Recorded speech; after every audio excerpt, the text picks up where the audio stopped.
Hi friends, welcome to Talking with French People. This is Rachel. I'm Eric. We're a couple of people in the world.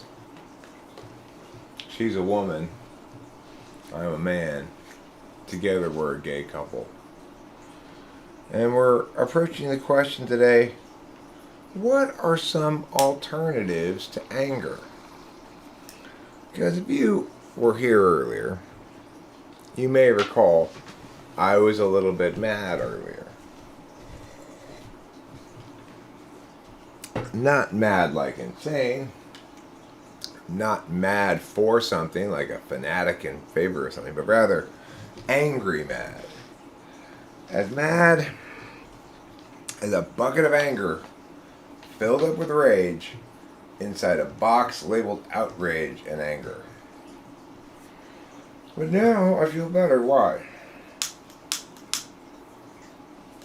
Well, there are alternatives to anger in life, you know. No matter how justified one is in being angry, no matter how justified one is in seeking or attaining vengeance, righteousness, meowing, no matter any of those things, it remains the case that though you're using a finite number of total hours, you're using a sum of a finite number of total hours for that purpose, and that those hours, times, minutes can be used for something other than being angry as well. So after being angry earlier and going back to bed, I called Delilah, whom you may remember is my beloved daughter. And I said, let's go have lunch at McDonald's. And also, can I hit you up for a couple of uppers, you know? And she said yes to both counts. And we had a pleasant lunch together. We heard about her progress in World of Warcraft as she's been promoted to guild officer. Ooh, it's big responsibility.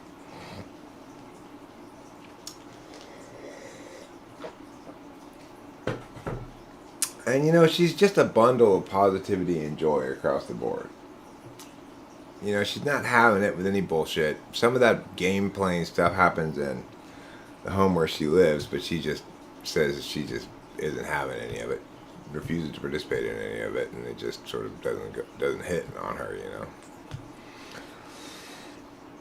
But I know that family, and it's not nearly as it's not it's unhealthy the way they treat each other in that family, but it's not narcissistically so.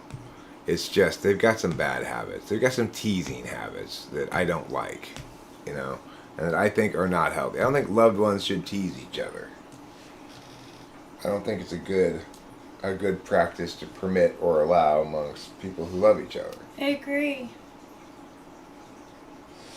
But it's not always narcissistic.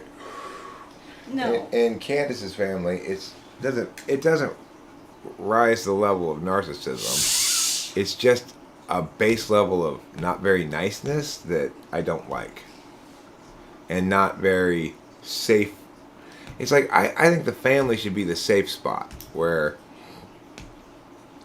you're not going to be evaluated on public grounds, you know, that you can trust your family to always take your side because they're your family and help you either understand that you're wrong, and if they take your side in that way, but one way or another, that you trust them to always really have your back and be on your side. So I definitely trust Delilah to be on my side, to have my back, to be there no matter what. And also, I can consistently rely on every engagement with her to be positive and mutually affirming and non-controlling and not underhanded at all. Like, no passive aggressiveness, no secretly meaning this when they say that, no bullshit, you know. So obviously, My earlier stream, which referred to me waking up mad, got like lots of immediate action from stream viewers. With this one, alternatives to anger, nobody's interested in that apparently. Maybe you used up your I probably did use up my notifications. That's true. I also used up my boatifications, so I can no longer go boating again today. I've already gone boating 3 times. Psylocke's here. Hi, Psylocke. Thank God you're here. Without you, all of our psyches would be unlocked and subject to attack. Instead, we're protected by the amazing protective power of Psylocke.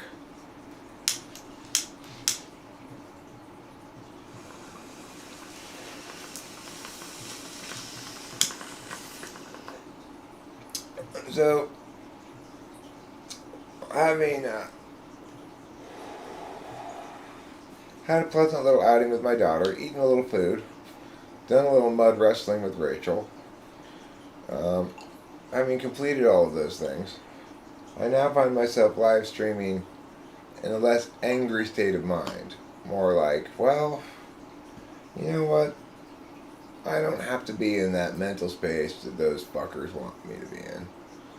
And at the end of the day, I know myself.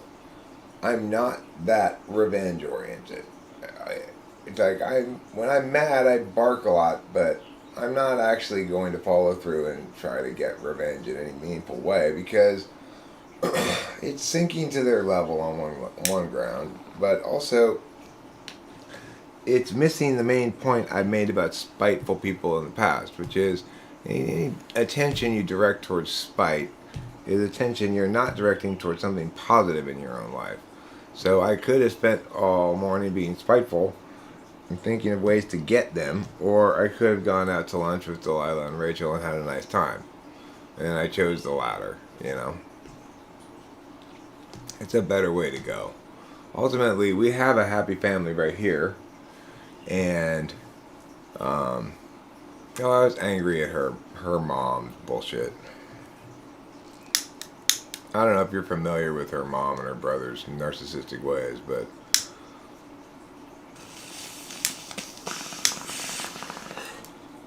as I have a hard time sustaining anger long enough to create a plan of revenge. Is that because I'm ESP? Possibly.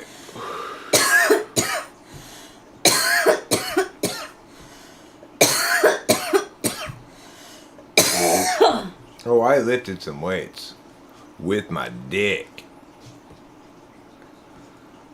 So that's an alternative to lifting weights. Sir Thomas is what Rachel and I like to refer to as mud wrestling. Without the mud. We mud wrestle occasionally. We're a gay couple, so sometimes that'll help exercise the sense of frustration that you might have in your body. Sometimes frustration gathers in the body, and it tends to, the kidney processes frustration directly into the man seed that's nestled in your testicles. By removing that man seed from the testicles, one can find oneself less frustrated. Progressive overload does not work for your dick. I don't know what progressive overload is. So I don't get your joke. I don't either. But yes, Psylocke, that's why. We're bipolar. We don't know that we want. We don't know that we want to get them enough. In other words, our wanting to get them isn't powerful enough as bipolar people to sustain our plan of vengeance for very long. Hi, Andre. Not much. What's up with you?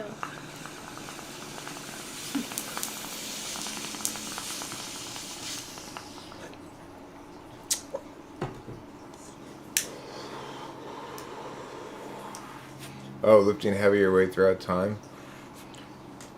Well, that's probably true. That's probably true because my penis isn't so much a muscle as it is a a bit of cartilage that's subject to blood infusion.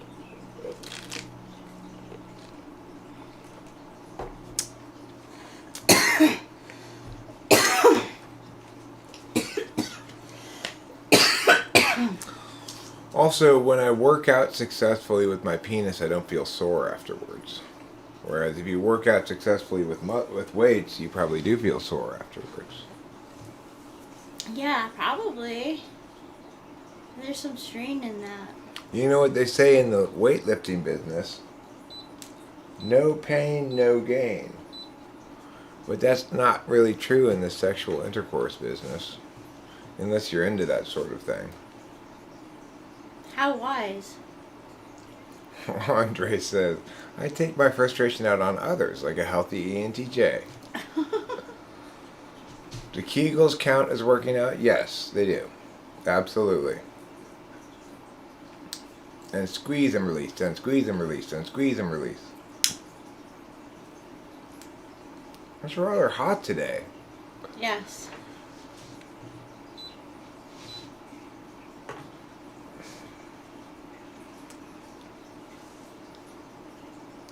Yeah, if in fact having sex made my penis keep growing, well, at this point I'd have a very large penis.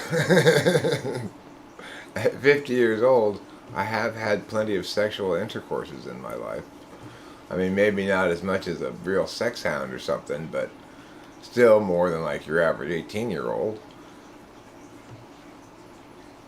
Unfortunately, I can attest it doesn't work like that. If only it did. If only it did. Yeah, that would be great. But, you know, a man's nose, and a woman's, continues slowly growing larger throughout the course of their lifetime. Why not the penis? That is a good question.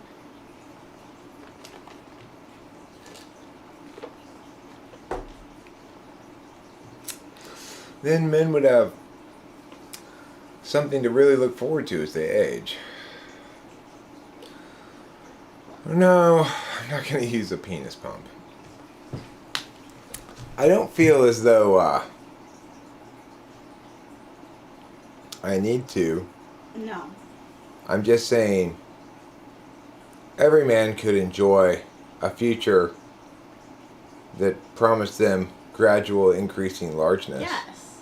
No man would, except unless you're an absolutely horse dick to begin with, in which case, okay, maybe not, but few of us have that problem, right? Few of us have the problem of, God, I've got this massive horse cock and I just don't know what to do with it. Few of us have that problem. What did I walk into? There are some, I'm sure, who do, but I am not among them, and I'm sure none of you are either. So, you know, after all, a baby can come out of there. So you got to be pretty big to be really stretching out a woman, you know.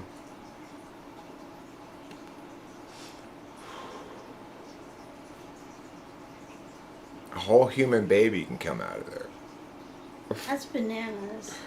Okay, Andre. Well, I guess we do have someone who has that problem.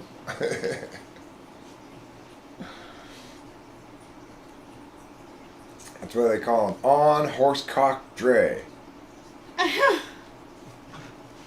No, that's a problem, let me tell you. I take down my pants and girls are like, no thanks. I don't want any piece of that action. You're going to send me to the hospital.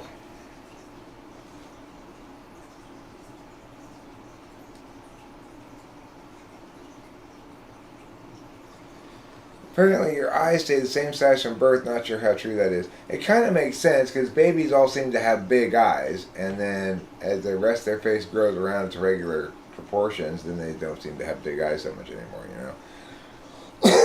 It seems more likely that the rest of the face grows than that the eyes shrink. I didn't know that the nose grew, though. That's interesting. Slowly, gradually throughout your lifetime, it continues getting bigger. And of course, if you're a serious drinker, you could get W.C. Fields' nose. So with people who drink a lot, they get this bulbous nose. You'll notice I don't have it, because even when I was an alcoholic, I didn't really drink that much compared to other alcoholics. I've always been a lightweight. So it's like, other people talk about putting away a fifth. I'd talk about putting away a pint, you know? And that would be plenty to black me out. Wow.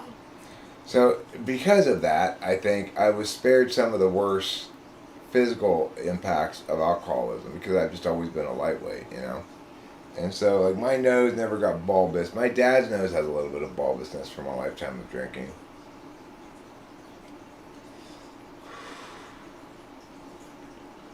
I mean, sure, he's no W.C. Fields. W.C. Fields was really committed to his alcoholism, you know? I don't know much about him.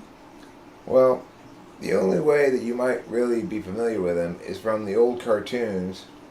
He was the cartoon character who said, "Get away from me, kid, you bother me." Okay. That's W.C. Fields in cartoon form. Oh. That was basically the character he played in movies, too.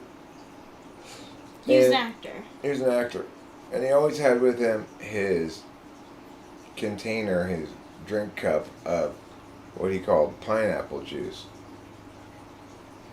which was like vodka or something, you know. And one day, somebody on one of the sets of his movies replaced his drink with actual pineapple juice.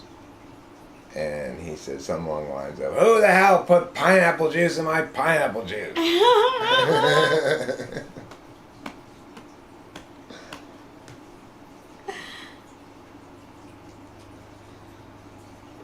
Wait, could you possibly guess if someone's underweight by their SI spot? Well, SI4s tend to be skinny. True. But SI7s tend to be chubby. So, what do you make of that?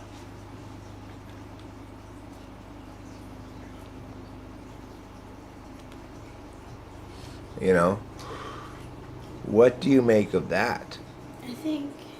You don't make anything of it. I want to do...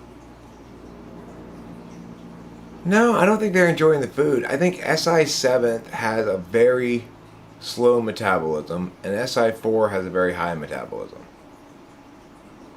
SI5 is high metabolism. They're both, you know, action types have high metabolism. But I think I think ENTPs have the highest metabolism.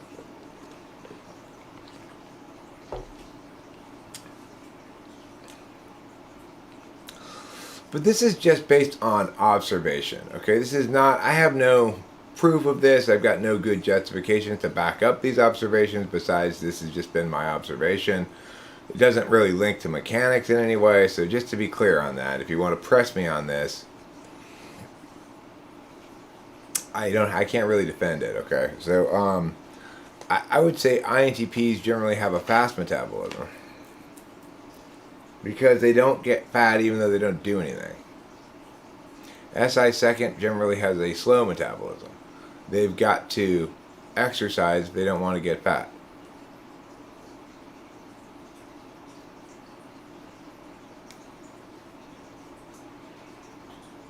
Desert Essence mouthwash is cruelty-free, not tested on animals. Mm.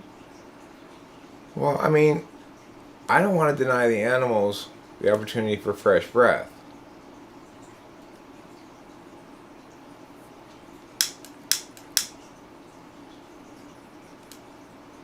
Because it's bad. Yo, Bob. Hi, Bob. I don't know, Sky Gear. That's. Because it's mean. Because it's mean and cruel to everybody.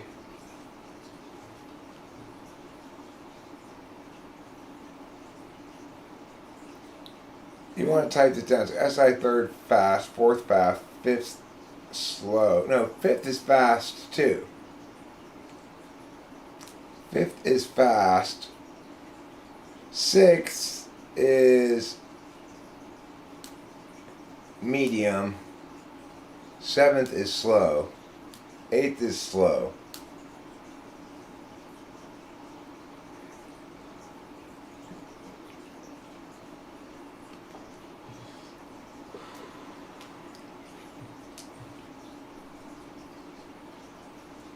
I think your action types, SE DOMs and NE DOMs, have fast metabolisms in general.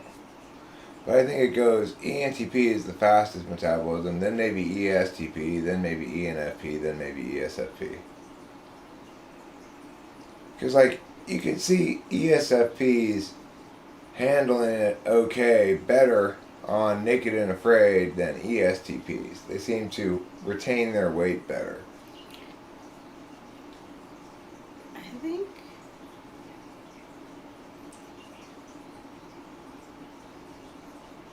Well, we all get somewhat fatter by not doing anything. But the point is, INTPs can do a lot of nothing before they get fat. Whereas other types can't do much of nothing before they get fat, right? I think ENFPs have to go to the gym. Because my dad's has diabetes, but he was very non-actiony. Like he liked to go to concerts and stuff, but he liked to watch TV. So he developed, but he was always traveling to work. And he had good blood pressure, and he was never really overweight. He just developed diabetes as he got older. Alexander says, as I'm bouncing my knee, it seems that people who are trembling or shiver the whole time or just constantly do micro movements consume much more calories. You mean like this? Well, I'll stop. There, now I'm consuming fewer calories. Thank God.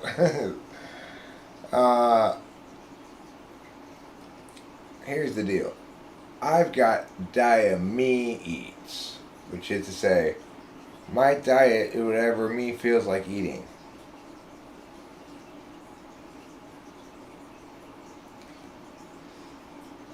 That's how I feel.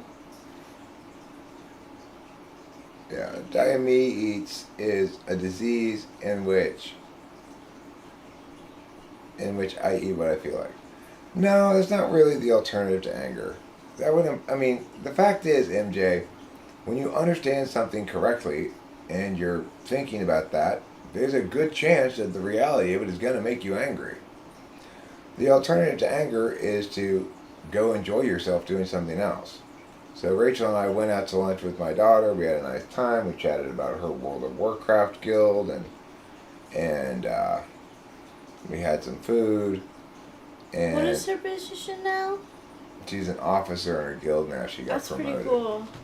So it's like, that was the alternative to anger, was to remember that any amount of time that I spend understanding how horrible this reality is, and understanding that an injustice has occurred and persists, is going to correlate naturally, appropriately, with anger. Whereas if I spend my time understanding the joy of spending time with my daughter and Rachel together, and that we have a good, happy family right here, and we don't need to spend our time thinking about this other thing. Well, if I'm spending my time enjoying my happy family, then I'm not angry at her unhappy family.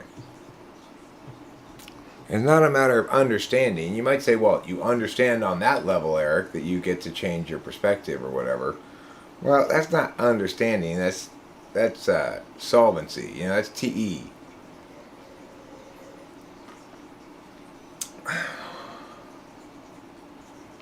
I feel the same way, Silent. Silent, you speak a serious truth there.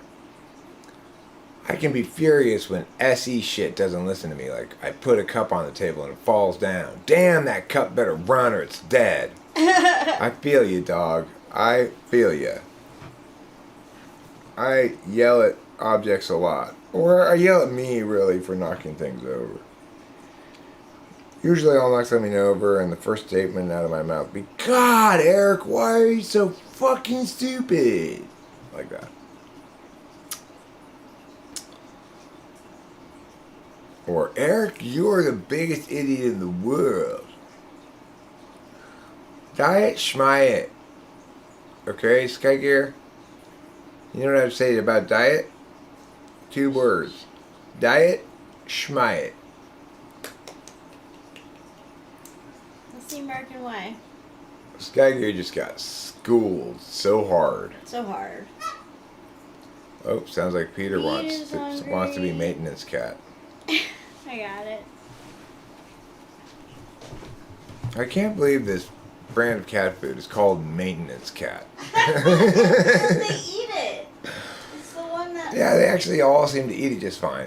Yeah. But it's like, it's clearly for people who need to maintain cats, I guess. You know? It's not for people who love their kitty. Don't buy maintenance cat brand cat food, right? But my dad bought it because it was on sale. Yeah, it was from Costco, so it was a good bag, big bag for a small price. But who the hell named it, right? I... Maintenance cat. Why don't you go give some to Peter?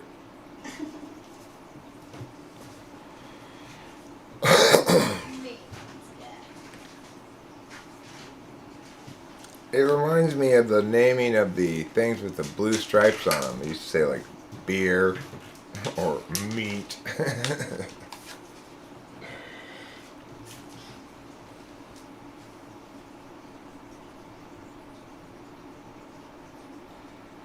So it's like, there's no way to understand those people and the shit they're pulling without being angered by it, or potentially, I guess, if you're super enlightened or whatever, sort of sadly resigned to the reality of human limitations or some grand thing like that, right? But any natural human reaction is to get angry because it's unjust and they're avoiding accountability. So, of course you're going to get angry. It's like some things in life are clear cut, and when shit in life is clear cut, it's not complicated to see what the emotional response is. You know, if your beloved pet dies, the emotional response is sadness. The alternative to that is not understanding it's time passing. When somebody's done some fucked up shit and created a persistent injustice, the appropriate alternative to anger is attainment of justice. But that's not going to happen, probably. So then you go, okay, well, what's another alternative to me feeling anger? I could feel sad, I could feel glad, I could feel bad, I could feel mad, I could feel glad. All of those are possible emotions I could feel. And I chose glad. Because it was the least well-defined of all the emotions. How'd you see I've got my collar up? This should inform you that I'm in cool guy mode. I'm preppy. I'm preppy like in the 80s. Yeah. That means my name is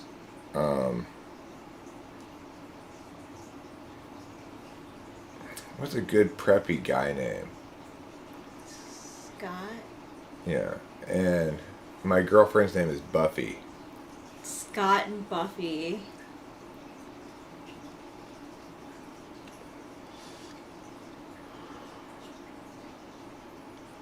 Wow, it's like everything just came pouring out all at once. Yeah. It seemed to have gotten clogged. It seems as though it got clogged and then it got unclogged, everybody. That's what I can tell you about that. Somebody pooped too big a poop into the live chat and it got clogged. Just get rid of all objects. It's not practical to get rid of all objects. Right. What Sir Thomas says here is exactly right. If a situation is not resolved, it's easy enough to stay angry, but it isn't practical healthy to stay angry. Yeah. So what do? You try to resolve it. If you can't, you get mad at the fact you can't resolve it, and then you just sort of put it aside, and periodically you wake up mad about it again. And that's all that happens, you know. It's not a very satisfying solution, but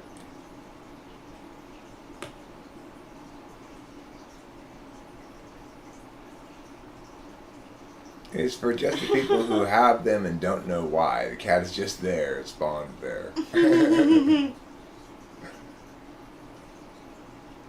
Hey, it's BK Sharma. Hi, I am fine. Maintenance cat is for the people who just have the cat. They don't know how it got there or why it's there, but hey, it has to be maintained. Exactly. Emotional response is FE. No, I think emotional response is FI. But knowing why doesn't eliminate the emotion, right? So I can know why my beloved pet died. It doesn't make me less sad about it. I can know why I'm angry about this, but it doesn't make me less angry about it. What does make me less angry about it is feeling an alternative feeling, which is going to happen when I do an alternative thing. So I'm not angry about it right now because I'm chatting about it with you guys. And I wasn't angry about it earlier because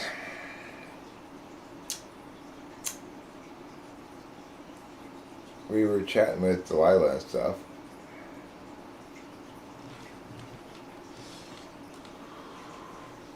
I mean, my anger is definitely an FI thing. How I express it, my purpose of expressing it, my attempt to shame the other person or whatever, that may be FE, but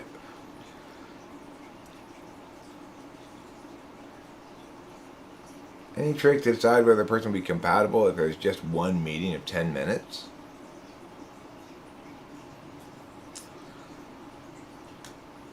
I mean, so has it happened yet?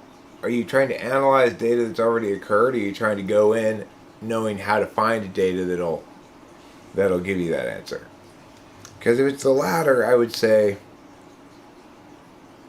you want to state as explicit affirmations your core values and see if the other person objects to them.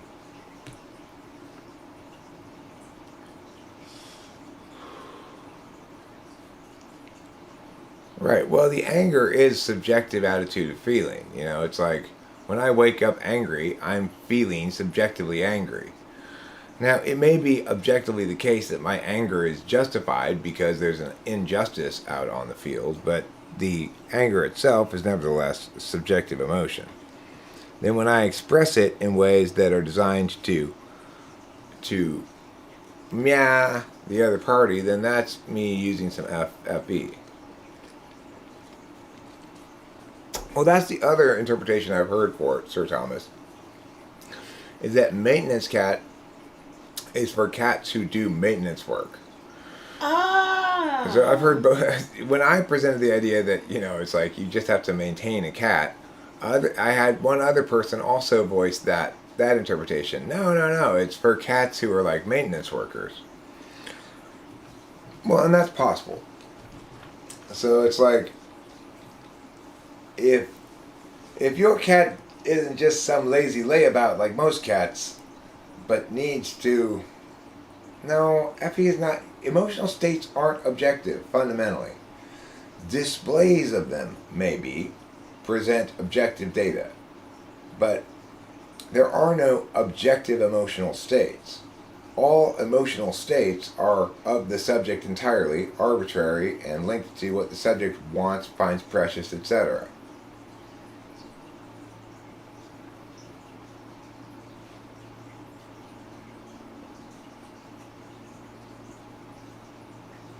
Well, Sean Ryan Barron, eliminate things that make you angry is fine. I get that. And I generally do try to follow that rule. So that's why I'm not reading about Ukraine. I know it's just going to make me angry. So I don't want to read about it. And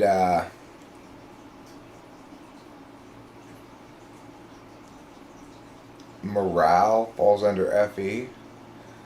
No, I mean, for each individual human being, they have an emotional state linked to various things. Maybe they're happy in their relationship, but they're unhappy at work. Maybe they're... And that's going to express in the moment as actual feelings of frustration, anger, joy, whatever.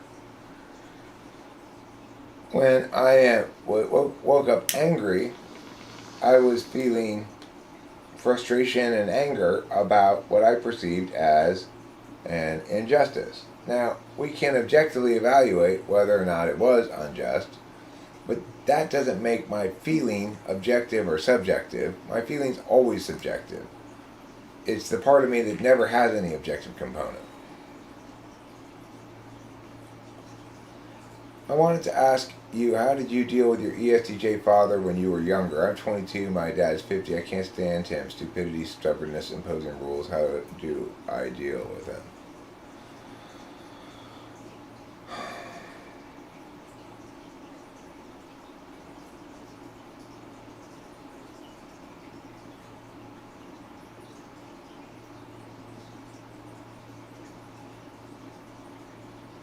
I mean, are you an ENTP? If you're an ENTP, I'd say stop fighting back. There's no point. If you're an INTP, I don't know how to answer the question. You'd have to ask an INTP with an ESTJ dad. But if you're an ENTP, I'd say stop fighting back.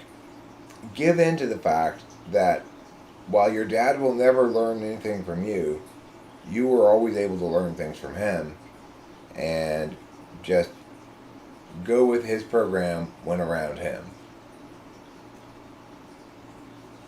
It might not seem fair, just, right, or true, but at the end of the day, it's the only way for you to get along with your benefactor. If you want to get along with him. You know, if that's your priority. You're never going to win. You're never going to show him that you're right, because there's one thing Socionics says that I really agree with, which is the benefactor cannot hear the beneficiary. So ENFJs are never going to convince me that their way about something is right when it's exclusive of my way. They are never going to convince me of that. It has to do with the nature of the function stack. Whereas ENFJs, if they're humble and willing to listen and benefit from me, will get nothing but benefit from me. So it's and the same thing is true in reverse for me and ESTJ. It's true of ENFP and ESFJs too. Let me check my calendar. See if I got anything going on today on the old calendar.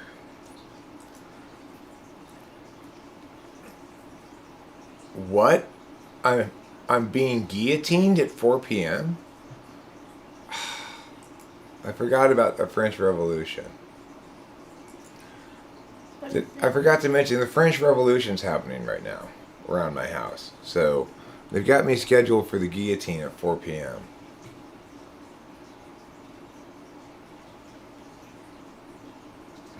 Sompet says, my father's an ISTJ. I'm an INFJ.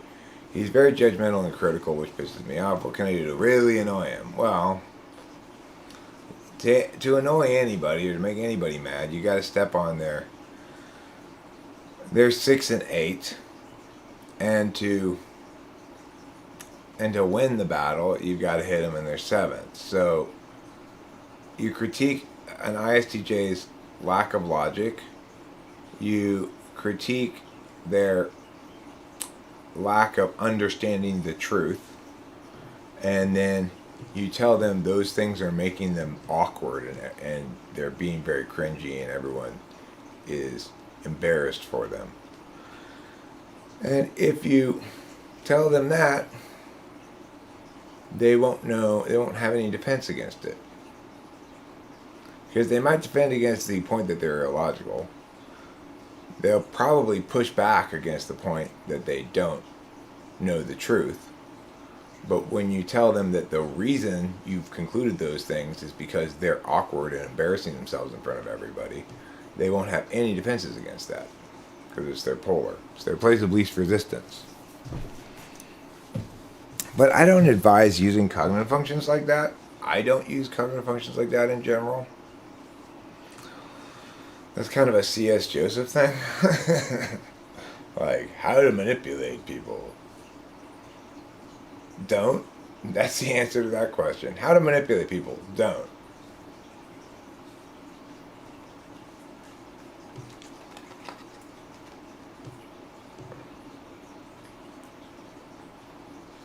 Oliver, you're right. The key to getting guillotined is that under no circumstances should you at any point lose your head. Do you know what's very interesting is that during the time of the guillotinings in the French Revolution, there were French scientists who were very interested in trying to determine how long after having their head chopped off a person retained consciousness. And so they talked to and made agreements with people who were being guillotined to, blink twice, then not again, then twice again if you're still conscious, for as long as you're still conscious, things like that. Isn't that interesting? That is. Can you imagine getting your head cut off and the last thing you're thinking is, don't forget to help this guy with his experiment? That seems effy. You gotta be pretty happy to be focused on that. Yeah. I don't know. Google it and see what they turned up. My takeaway from it was just that somebody actually tried that experiment was fucking weird, because it's like you have to get the guy who's getting his head chopped off to go along with your scientific experiment, right? Yeah. It just seems like a big ask. You'll have to Google it and tell me. I don't remember. That's why I would say, like, don't test on animals, test on humans, because, like, there's a high chance that there's going to be someone who'd be like, yeah, I'll sign up for that. It's true.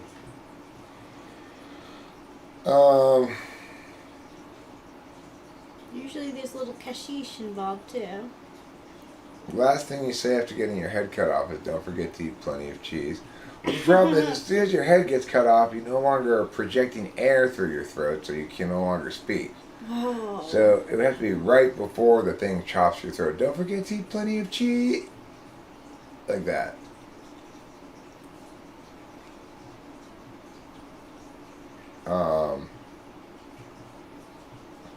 Yeah, but I mean, the balls of the guy to ask, too, right? Hey, so I know you're getting your head chopped off today at 4 o'clock, and you've probably got a lot of heavy ontological things on your mind at the moment, existential questions, stuff like that. But if you don't mind me occupying a little bit of your headspace here, what I'd like to do is a bit of an experiment for after you get your head chopped off, okay?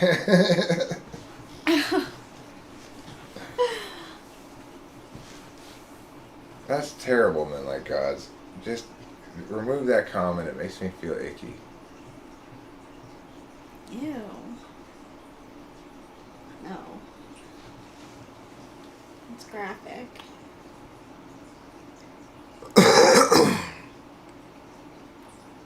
Melissa's mom says socionics relationships are pretty darn spot on from what I've read and experienced in my own life. The ESTJ do not understand the logical thinking frames the INTPs do. INTPs not useful. Well, I'd also be under that not useful umbrella. Yeah, and ESTJs definitely want to understand your place in the overall scope of general utility. So, thank you, and like gods, I appreciate it. My dad sees Rachel as having certain specific uses, like doing the laundry. Yeah. And I make him laugh, which is nice. Yeah, he's gotten an increased, I think, appreciation for the value of Rachel. But sometimes, like, he came in the other day and said, do you want these containers? And he said it to Rachel because Rachel's supposed to be in charge of things like that because she's the woman or something. I'm not sure. But, he wants her to take on this kind of role or that kind of role. So he can fit her into a normal box of sorts. The thing is, the problem with not testing cosmetics on animals is that you're denying the animals the chance to look beautiful. I mean, I have thought about that. I mean, why shouldn't rabbits get to wear lipstick too? Why shouldn't, dogs be colored pink. Why shouldn't pigs have fake lashes? I bet you they want them, some of them. The problem I have is that sometimes they test cosmetics on male animals, and that's promoting the homosexual agenda. And that's, we can't have that. They should only test cosmetics on female animals. I think we can all agree on that. Watson's mom says, Rachel, my dryer is broken, so until I get it fixed, I have been blow drying our clothes. Amazing solution and so easy.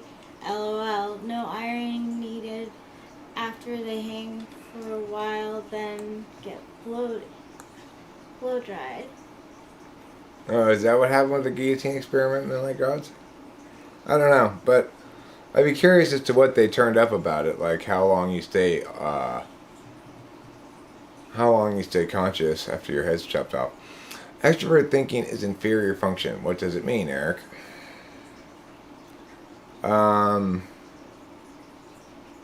Means you're an FIDOM. It means you are a deliberator first as to whether or not you have SE second or NE second. It's going to make a big difference to how that plays out.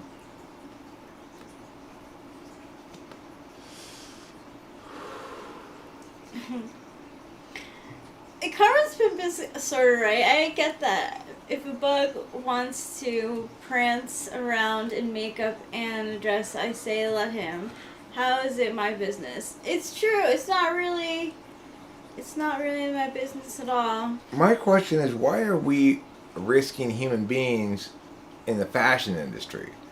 Why do we have human runway models? Why do we have human runway models? Why not have them test those clothes on animals first in the runway? Have a pig walk down with the dress on. Yeah, why not? And that way we're safer. We can be sure that clothes aren't. If it's going to chafe somebody, it's not going to chafe a person, right? If it's not going to chafe a pig, it's not going to chafe humans. That's very true.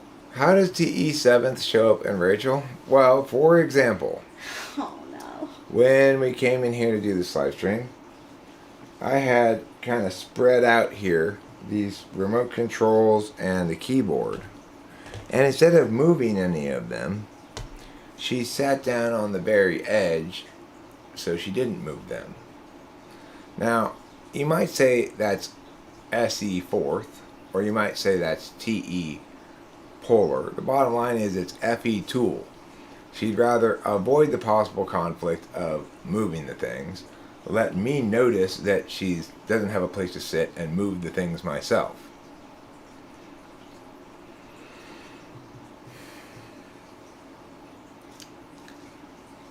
I mean, yeah, well, it's that famous prayer from Alcoholics Anonymous. God, grant me the serenity to accept the things I cannot change, the courage to change the things I can, and the wisdom to know the difference. Know the difference. Because that's the thing. I can't change Rachel's mom, and I can't change Rachel's brother. I will probably never be able to successfully leverage them into a position where they have to be held to account by me like I want, you know. I want them to be strapped into a chair and forced to answer all my questions and deal with all their bullshit. But that's never going to happen, right? So I just have to accept that, and I have to not be one of those people who gets consumed by their battles. Now, granted, this is Rachel's battle more than it is mine ultimately, but we're a gay couple, so her fight's my fight and vice versa. Honestly, who's to say that? You know, I say never say never. You never know, like, it could happen at the most strange time. Well, the key thing is, in both instances, we've made sure the ball is where it belongs in their court. Because what's left on the texting field, so to speak, is a question gone unanswered to her mom, and a question gone unanswered to her brother. So any additional conversation or engagement from them is going to be met with, well, before we get to that, first answer the question you didn't answer. Right? And so by keeping the ball in their court, we can ensure that they don't feel as though they've won the narrative.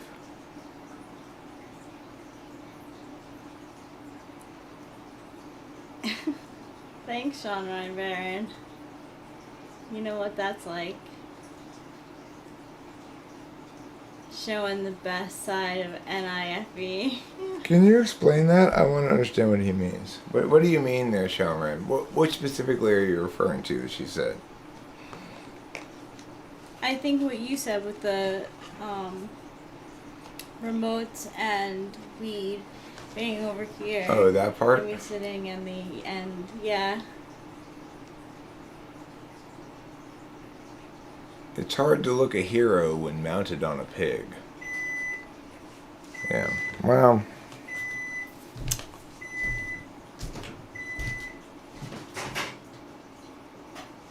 If you want to talk personal growth, I have been engaged in a pattern of great personal growth lately, and it's all stemmed from one reality: the acceptance that I am in fact baby pig poop face. Once I accepted that reality, accepted that truth, once I faced the truth, as Dr. Phil likes to say, I came to realize, hey, it's okay, Eric. Yes, you're a baby. Yes, you're a pig. And yes, you're a poop face. And that's who you are. I love you just as you are. Thank you, darling. I also love you just the way you are. Can we master our inferior function? No, that's silly. There's no mastery of functions, first of all.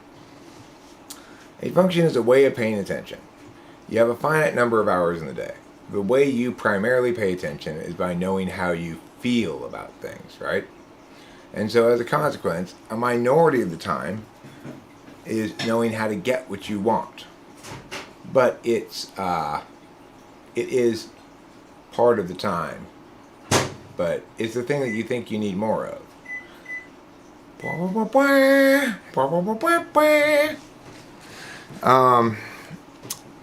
So in other words, it's like I spend the majority of my time making these things. I spend a stark minority of my time organizing them and making use of my existing material, right? Could I master that? Not without sacrificing my nature. If I did start spending the majority of my time organizing, archiving, and making use of my existing material, then I would no longer be making new things and ideating all the time. So I would no longer be being me. I could force myself into that fourth slot function for some stretch of time, but I will always revert back to my native way of being. And what typically forces me into that fourth slot is some kind of traumatic experience, because we're conscious of the fact that we don't have enough fourth slot in our mix. Is being annoyed part of being slightly angry? Maybe.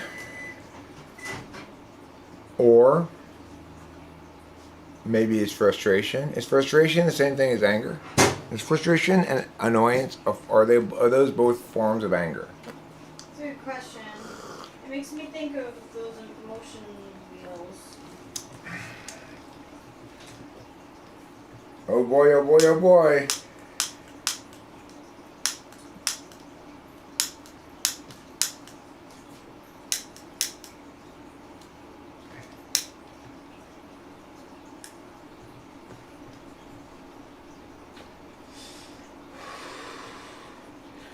Don't go changing something, meow meow.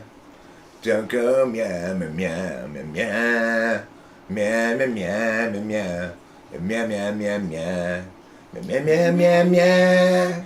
I love you just the way you are. It's right here, Boba Fett. I just now removed it from your mom's ass. That was so nice of you. Yeah, she said, please, it's been up here long enough. Yeah, that's... How long was it? 6 hours. That's a long time to have something up your butt. This size? Yeah, it is. What are we searching for an anger alternative now? Oh, we're not. We're discussing how I segued with amazing grace from anger to something else by calling my daughter, going to have McDonald's, and getting some speed from her. It's pretty lovely. That's called the grace of wisdom of enlightened truth. Someday, maybe, Jonathan Basanti, you'll be at this place where I am now.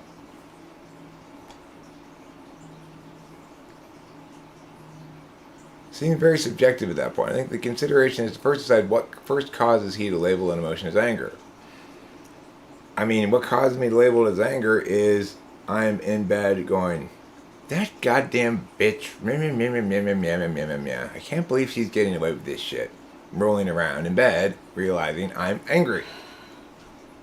That's what makes me label it as anger, is because I'm angry. It's not that complicated, right? For somebody who's FI polar, I seem to understand this better than you do. It's not that difficult to tell when you're mad. That's the one emotion that's easy to notice. Oh yeah, I'm still unsure about it. And oh yeah, we're still going to have a panel that checks that shit and lays it down one way or another. This blowtorch is actually and definitely SESI. This is all practical. So it's SI in the sense that it resolves an SI problem for me, namely putting lighters in my pocket and walking away and putting them down someplace else, so then all of a sudden I have no lighters around. I never put this in my pocket. It's SE because it's a better way to pull. It's a more impactful way to pull weed through a bowl.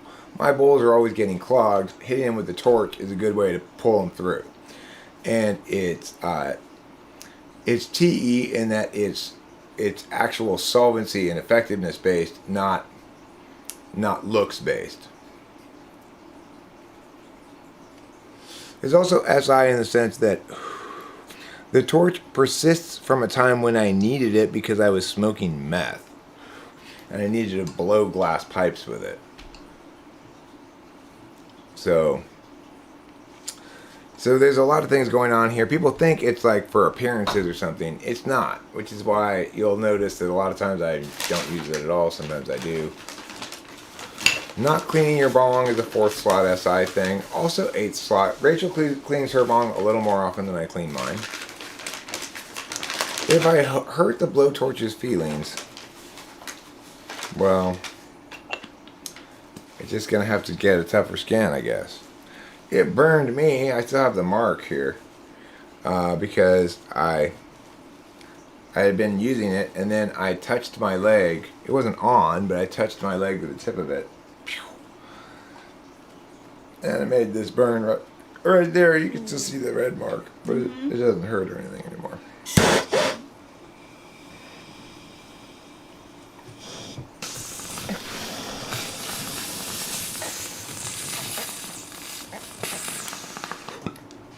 And you can hear how cloggy that is, you know.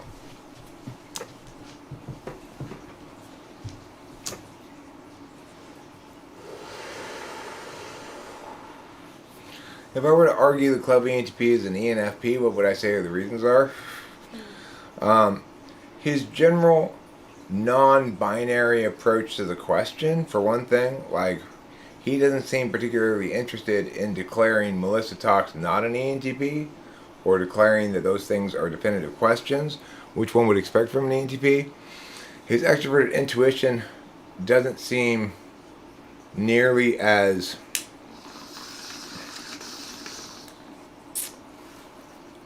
successfully divergent as mine is, or Aga's is,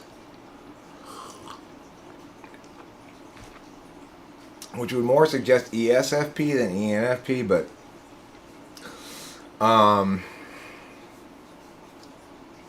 I don't hear him correcting minor discrepancies in the way that TI users typically do, even if there's no reason to correct those discrepancies.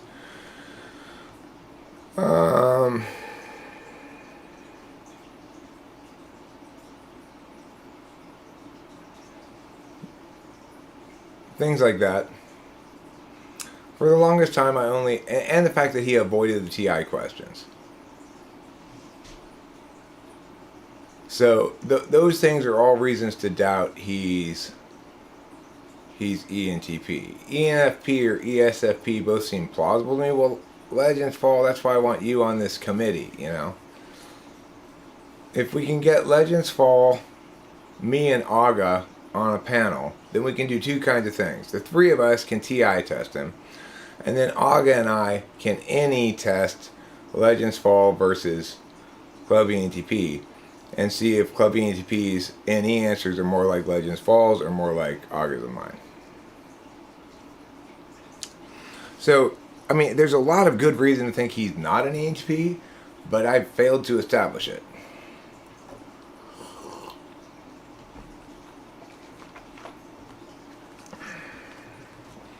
And if he in fact kills it on the TI tests, and if he in fact kills it on the NE test, then he is an ENTP. And the distinctions that I seem to note between him and me are explained by something else. But I don't think he's going to prove to be TI tool when we actually sit him down and get him to actually answer TI questions.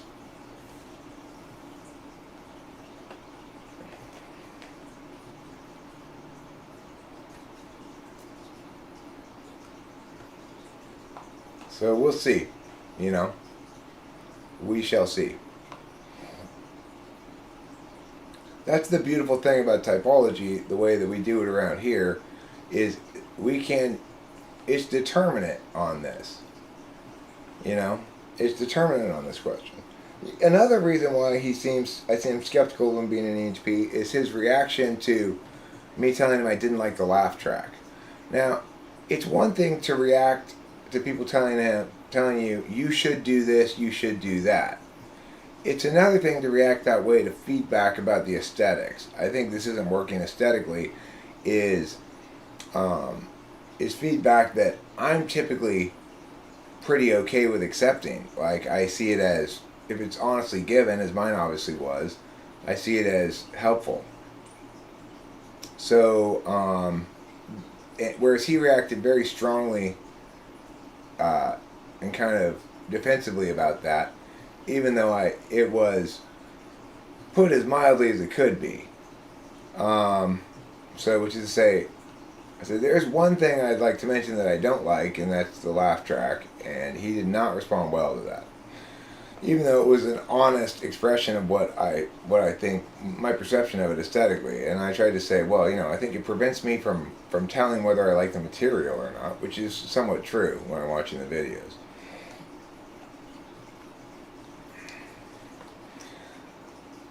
Well, look, NE is definitely the talking action function, but it's also the case that ESTPs and ESFPs can be very talkative. They're just very talkative about other kinds of things than NE is talkative about.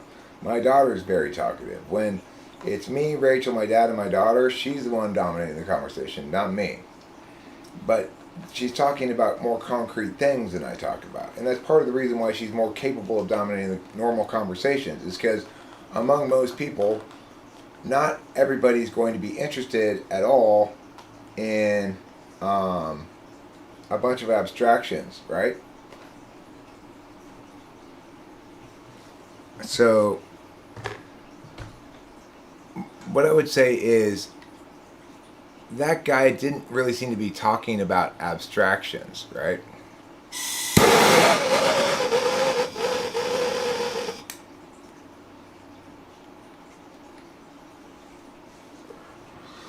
I mean, I think, as I've expressed before, Trump was preferable to the alternative. Trump accomplished some good things in his rejection of what you might call the habits of democracy, but he did damage to the legitimacy of democracy in the process. So he was a mixed bag as a president, and if we compare him against the alternative, fine. If we compare against any kind of ideal, he was terrible, you know, any kind of reasonable ideal. So if and VK Sharma, if you are in fact just Michael Smith, then just accept that that's the truth, okay? No matter how much you love the guy.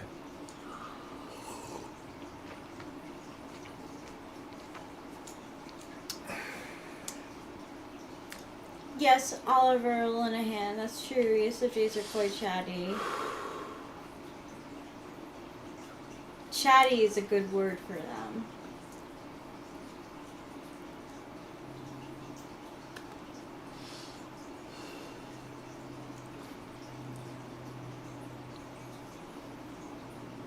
I mean, I don't agree with that. I would have a koi pond, potentially. I would like to have a pond. I don't know if it would be a koi pond, but I'd like to have a pond. I totally want a pond. I was trying to build a pond in Laverne. So that's not true that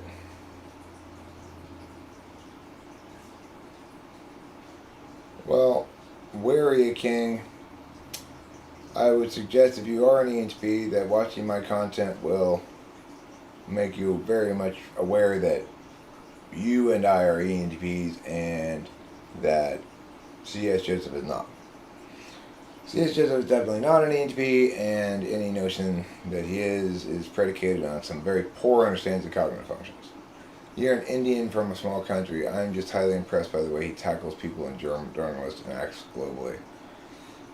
Well, I mean, it's not a good idea to be impressed by things like assassinating an Iranian general on Iraqi soil. That's not a good thing to be impressed by. I think it turned out good that he pulled us out of a bunch of global agreements that we probably didn't want to be in. But, well, I mean, the thing is, I don't really care either way, where are you, King?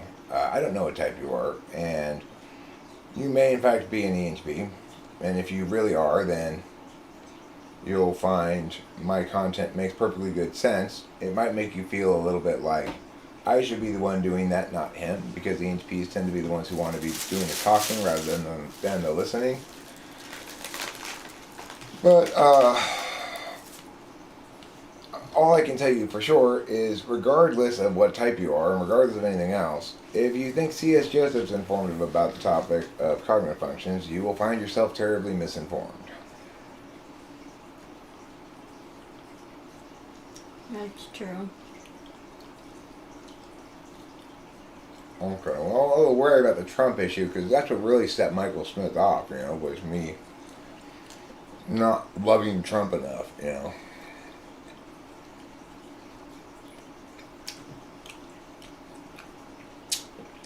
Well, thank you, BK Sharma. Yes.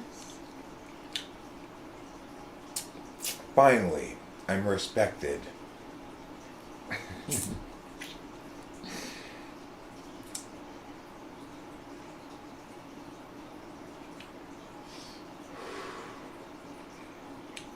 Well, the reason it's the worst thing he did is because he violated all international law, all legitimacy that you could point to. It was just stone cold murder. It was cold blooded murder. There was no legitimacy there.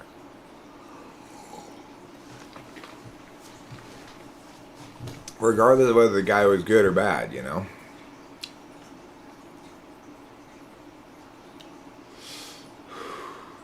Yeah, I mean, your TI will, if you are TI tool, it won't lead you astray. You'll understand the things that make sense and things that don't make sense, and when people contradict themselves or won't answer questions or won't, you know, it's like that's the thing. TI tool expects, if you're going to be making some kind of affirmation about meow, then you're going to be operating under my operational value, which is to say, you're going to be willing to answer my questions about your affirmations so that I can figure out if it's correct or not according to my own standards, and that you'll respect that that I'm doing the work that a lot of people relegate to heuristics. So if you want to know what the correct position about Mia is, you could consult some expert and see what they say about it, or you could try to figure it out yourself, right? Now, some parties would say consulting the expert is the preferable choice, but it depends what you yourself are an expert about. I'm an expert specifically on figuring out whether affirmations and negations are sensible or bullshit. So it's like, unless you're talking about something that's extremely language specific, like, calculus or something that uses symbols that I'm not very familiar with.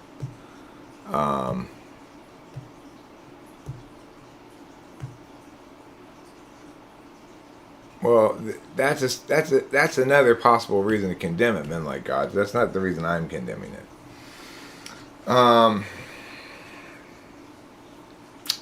You feel you're an INFP.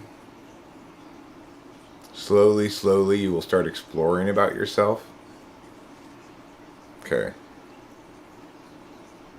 Make sure you bring smallpox wherever you go to explore yourself. If you have any indigenous populations within yourself, you do want to give them smallpox.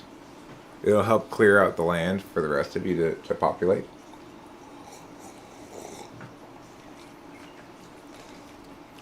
How rational. An introverted thinking that is using thinking healthily is not an ego protecting. It is ruthless in its own truth and assumptions. Yeah, I mean, I agree. A disinterested calculus is a disinterested calculus about the self as well as everything else. So the advantage a TI user has, and especially a TI tool user, is that they early on learn if they are healthy, if they're a healthy person, if they're not fucked up in some way. Because I have met a fucked up EHP before who had accountability avoidance disorder. But with that exception, we're going to learn and apply objective self-criticism early and often. And that can lead to a certain amount of self-loathing that's undeserved, but underneath the thin layer of brazen display, that can go away under the right conditions over time, but it's kind of a necessary precondition to being right. If you're going to be right, you have to be honest about yourself to yourself too, and there's lots of things that you're going to find about yourself that you're going to choose to honestly frame in the most negative possible light so that you're not being hypocritical, and then you end up having lots of good reasons to hate yourself. So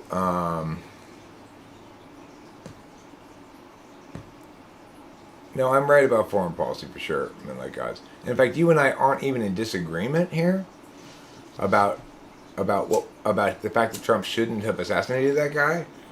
We're just not highlighting the same reason as to why. I agree that your reason is a reason one could use to make that argument, but my point is there's a bigger problem at hand than that particular argument you're making. And in fact, if that's the determinant argument, then we have to individually decide each instance whether assassinating somebody is good based on the impacts rather than based on retaining legitimacy. Now, other countries can assassinate Americans and say, hey, you guys set the precedent. So we're not even in disagreement. So I don't know why you would say that.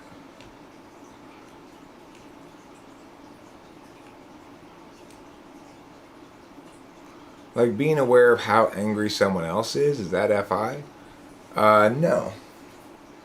That would be FE.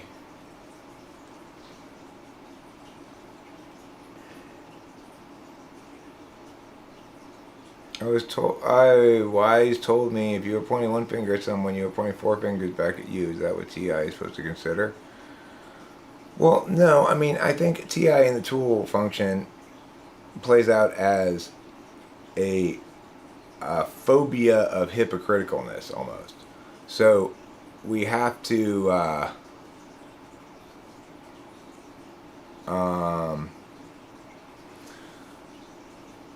we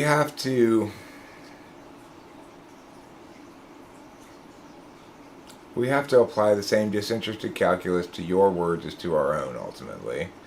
And sometimes it takes a little while for an EHP to learn that because, you can do that and win if you're changing your TI perspective between frames and contradict yourself and still win all the time, as long as the third parties aren't talking to each other, right? So you got to learn over time that you have to be consistent beyond just the frame of the moment, and that's something that comes with age and growth and recognition of the fact that you'll get called on it eventually.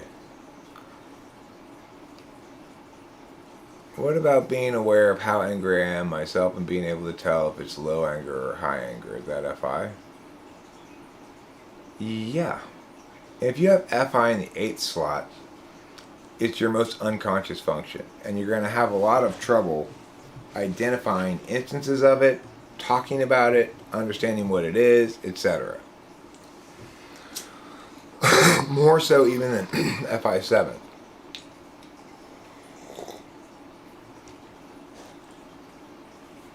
No, not really. I don't have any new ideas for testing those in the works. I mean, you got to remember also, I've got an hour to talk to these people, and I'm somewhat interfacing the whole time as well as executing a test.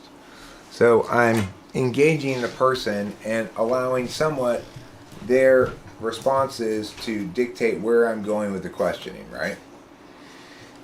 It is the case that I can tell when someone's being made very uncomfortable or feeling pressed if I press on a certain area too much. And so I will tend to move away from that area for FE reasons.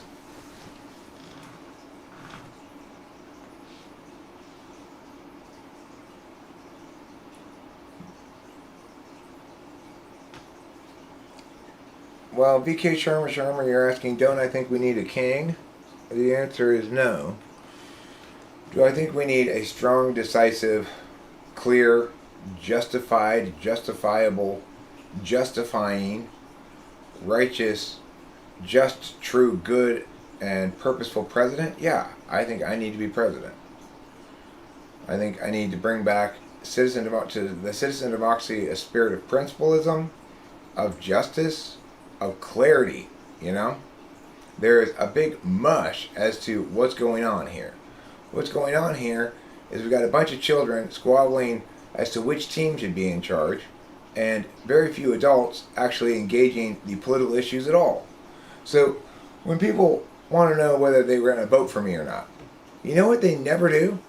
They never ask to see my platform, which expresses all my political positions. It's always about whether I can win legitimately, whether I will win, whether I'm on this team or that team. It's never about my actual political positions. That's a big fucking problem, right? I've got a whole country full of constituency out there engaging with me about politics, and none of them are asking me what my positions are in any meaningful way on any kind of policy question that might come into play as part of my job as president. That's a fucking problem.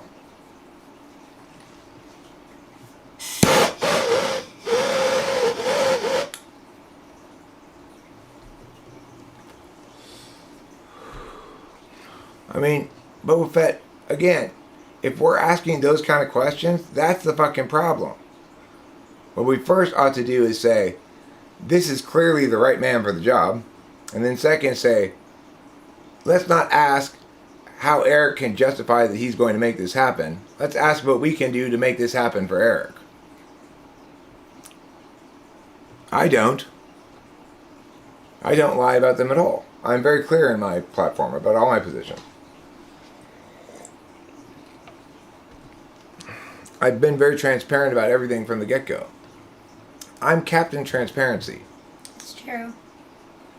I'm different from every other politician. And what my point stands, there is good reason for you and every other person in this chat and in this country and in this world to look at my platform and say, this is the guy who should be president. To hear my words and say, this is the guy who should be president when I talk about politics and stuff. Instead of addressing anything that matters, they're always addressing the question of, will I be president? Is it possible? What is the mechanism by which it's going to happen? I mean, if that's the fixation everybody has, then you're focused on the wrong fucking thing. You know? It's like, understand thoroughly why I'm the best candidate first, and then direct your attention to figuring out how to make me president. Not casting doubt on whether or not it's plausible or whatever.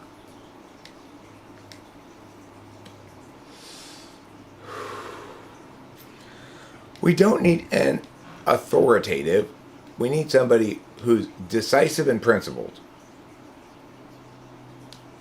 And not afraid to act and not afraid to not act. And in the right in every instance. We need me.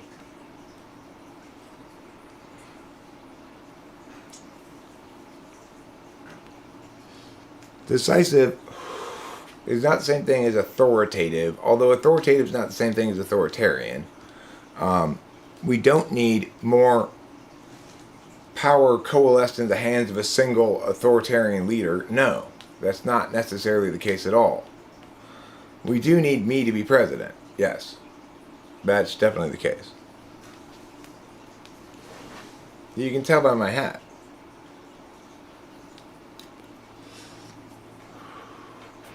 I mean, the thing is, I'm a weird combination of things, right? I'm what used to be called a policy wonk, a genuine scholar of public policy. I'm additionally fairly charismatic, or at least not completely awkward and unnatural in front of the camera. I'm additionally willing and able to explain and express all of my various positions in different ways that different people can understand. I'm additionally willing and eligible to fill the job that I need to fill. And I'm additionally, and this is the thing that you're not usually going to get in the mix here, I'm a genuine patriot, which is to say, I'm not nihilistic about nationalism at all. I'm not post-nationalism. I'm not pro-internationalism. I'm an American. And I believe in America, you know? I believe in truth, justice, and the American way. And patriotic shit makes me emotional. I take it seriously. For fuck's sake, I'm even a Christian. I never thought I'd be able to say that. Me neither. So, it's like, I have everything that I need to have as a person to be the right leader to move the country forward. But will I successfully do so? Well, that's going to depend on other people's willingness to focus on that reality rather than some other, you know? The thing is, I am humble. I genuinely am humble. But I'm also not falsely modest. So when I say I'm the most qualified person to be president, I'm being not falsely modest.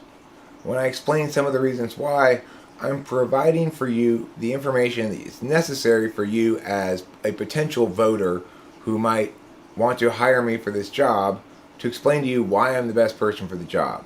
When I'm explaining why I'm the best person for the job, that's not the time to express humility. Because if I'm humble about that, then I'm being falsely modest, or I'm not qualified for the job.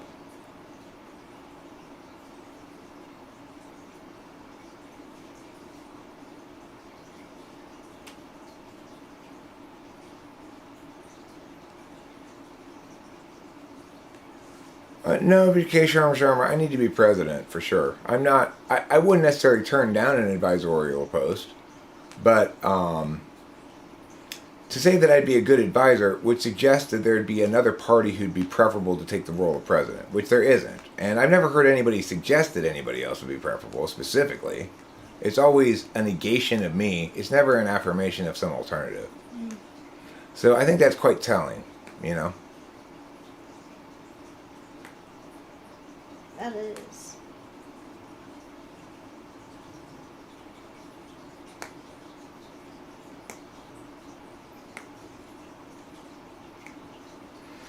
I mean, like I said, I have to be, if somebody can show me a better candidate for president, I would be happy to back that candidate and be happy to be vice president for them.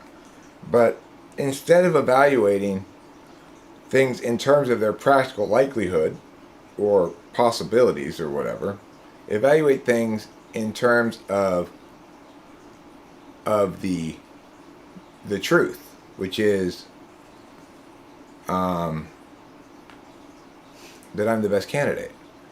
You thought you heard I wasn't a creationist a few weeks back? Well, I'm not an evolutionist. My point is, my negation of evolution doesn't require me to be a creationist or advocate an alternative AF. Creationism is an alternative AF to evolution to explain speciation.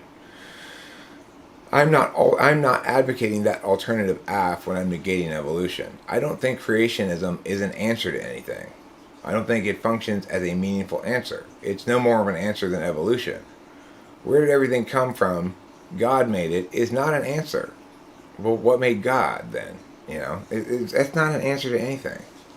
Neither is, well, they just sort of evolved that way by reasons unspecified. That's not a fucking answer.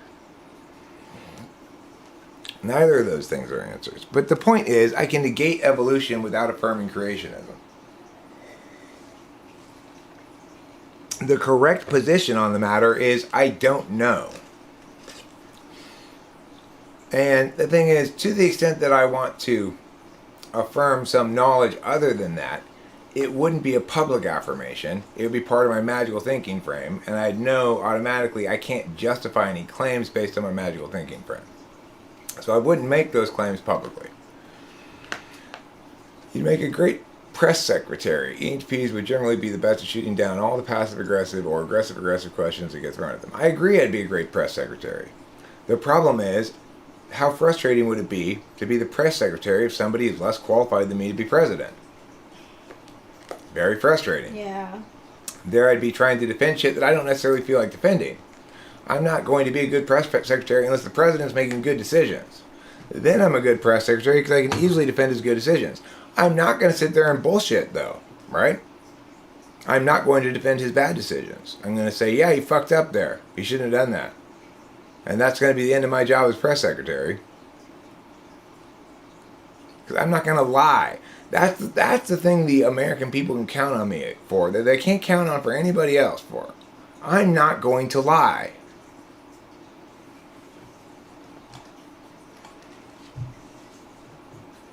You know what? It's like no other politician ever says that and is honest about it.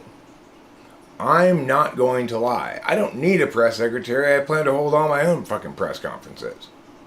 Nobody's going to run interference for me. I can run my own goddamn interference.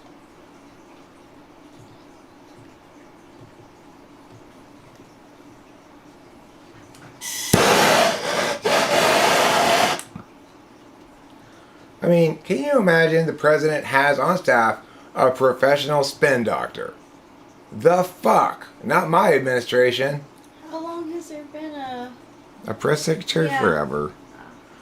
He's the guy who goes and makes the announcements so the president doesn't do it himself. But he didn't last long, did he, Boba Fett?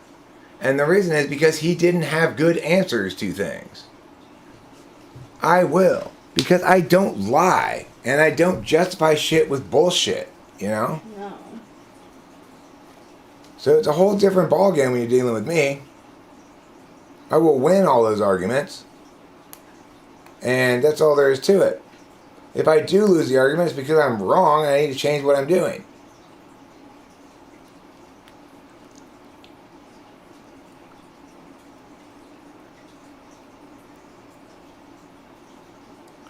You know, I agree you have to limit the length of time on the press conferences. We can't let them extend forever. Obviously, I'm only willing to answer questions for a certain period of time. But I want to set the expectation for the American people that if they demand justifications for things, they should. And I will provide them. That's exactly the opposite of what Trump did. And that's the biggest problem with Trump. He said, if you're not with me, regardless of my lack of justifications, you're the enemy. And he divided the country in half accordingly. I am not great at psychologically winning over people, okay? That's the point. I'm not trying to psychologically win over people. I don't want to manipulate you into agreeing with me. I don't want to win you over because you like me and you think I'm nice and sweet and whatever. I want you to understand the truth. The truth itself is powerful enough. I am honest, knowledgeable, decisive. I am the philosopher king that this country needs. I am not wanting the job. I'm willing to do it. For one term only, I will adequately constrain the power of the office of the presidency while at the same time using it properly.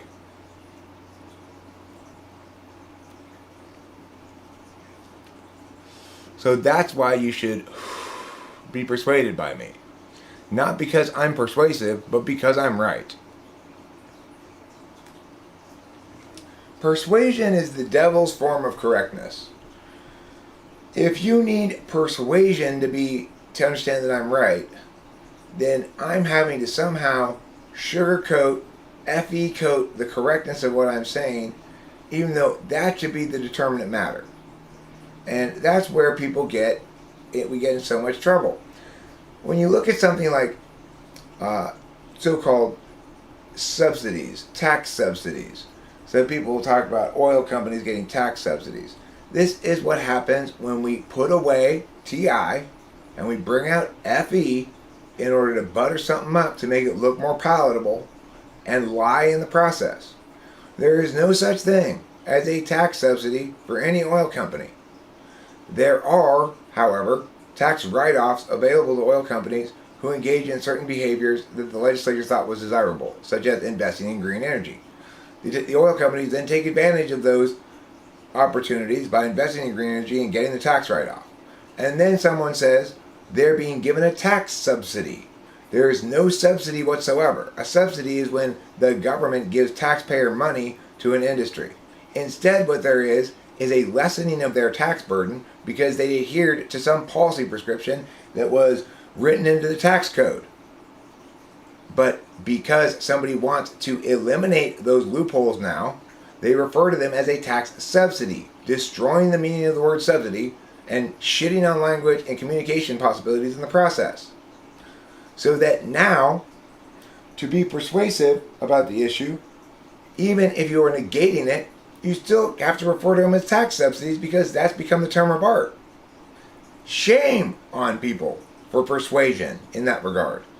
It is not okay, just right or true to change the meaning of words in order to persuade people. Yeah. No, I don't believe only crooked-minded people can reach the top. I think that there's a problem whereby people like V.K. Sharma, at this point, having heard what they've heard, instead of saying to themselves, what can I do to make sure Eric becomes president, are saying, but don't you have to be a liar to succeed? Well, I mean, if everybody thinks like that, you do, I guess, because nobody will ever give any truth speaker a chance. I mean, we each have our own responsibility to affirm what is just good and true, and to put aside the practical questions, knowing that if we embrace this practical matter as determinate, then good, justice, and truth can never prevail.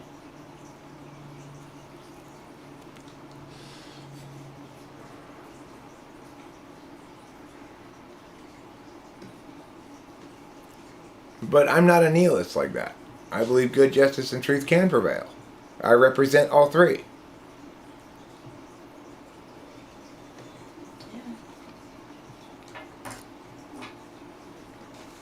I mean, Occupy Wall Street was a complete fucking joke in every sense of the word. It's the stupidest hodgepodge of nonsense I've ever encountered in my life. They didn't even know what they agreed on. What does that mean? A capitalocracy rather than a democracy. We must first agree that as individual human beings, we can't choose the right person. That's not true. talk about externalizing the locus of responsibility. That's the point. Don't externalize the locus of responsibility regarding the question. When you do that, that's how come evil prevails. When individuals externalize the locus of responsibility for things that they themselves have responsibility for, then what happens? The bad guys win. Because the good guys never feel obligated to do the right thing. But you do. Yeah, well, that's the thing. Also, I'm externalizing locus of responsibility here to some extent as well by saying there's a limited amount of stuff that I can do to make this happen. Well, I mean, to some extent, that's true. I need more money and more visibility before I can take action to really legitimately make this happen. All I can do right now is say to other people, if you want to show that you're a good person in some regard, don't fixate on the challenges as to why it can't happen, why it won't happen, or any other bullshit, or how it's sure to corrupt me or any other bullshit. Focus on, hey, this is a real possibility in a very dark world right now. Here's a pinprick of light that very well could, in fact, prove the shining sword that slashes away the darkness ultimately.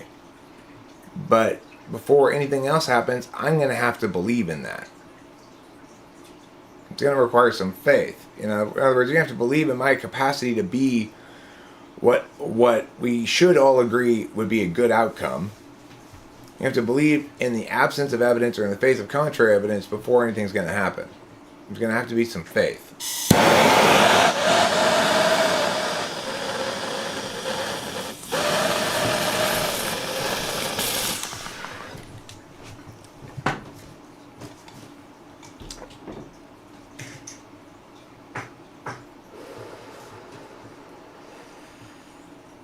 I know my t-shirt keeps changing colors. It's annoying.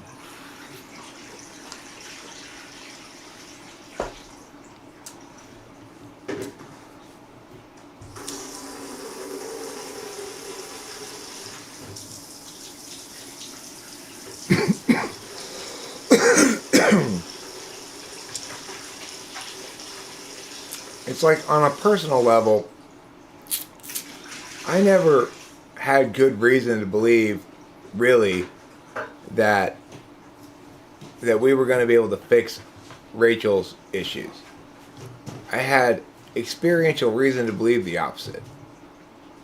But what was at stake was something too important to not invest some faith into, namely Rachel herself, whom I loved. And I knew I loved her. And I knew that I didn't want to lose her.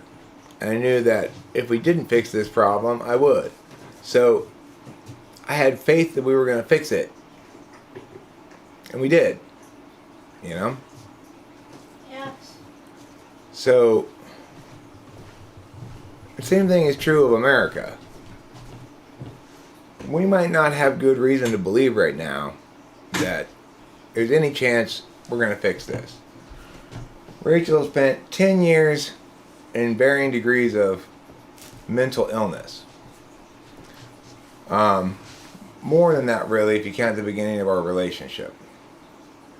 And had been hospitalized multiple times. There was no reason to think this was fixable, because a succession of the wrong people had been taking over her health care from her and directing it to other directions. And all it took was the right person, one right person, Dr. Ingram, plus me finding Dr. Ingram. All it took was that to solve what had seemed to be an insoluble problem.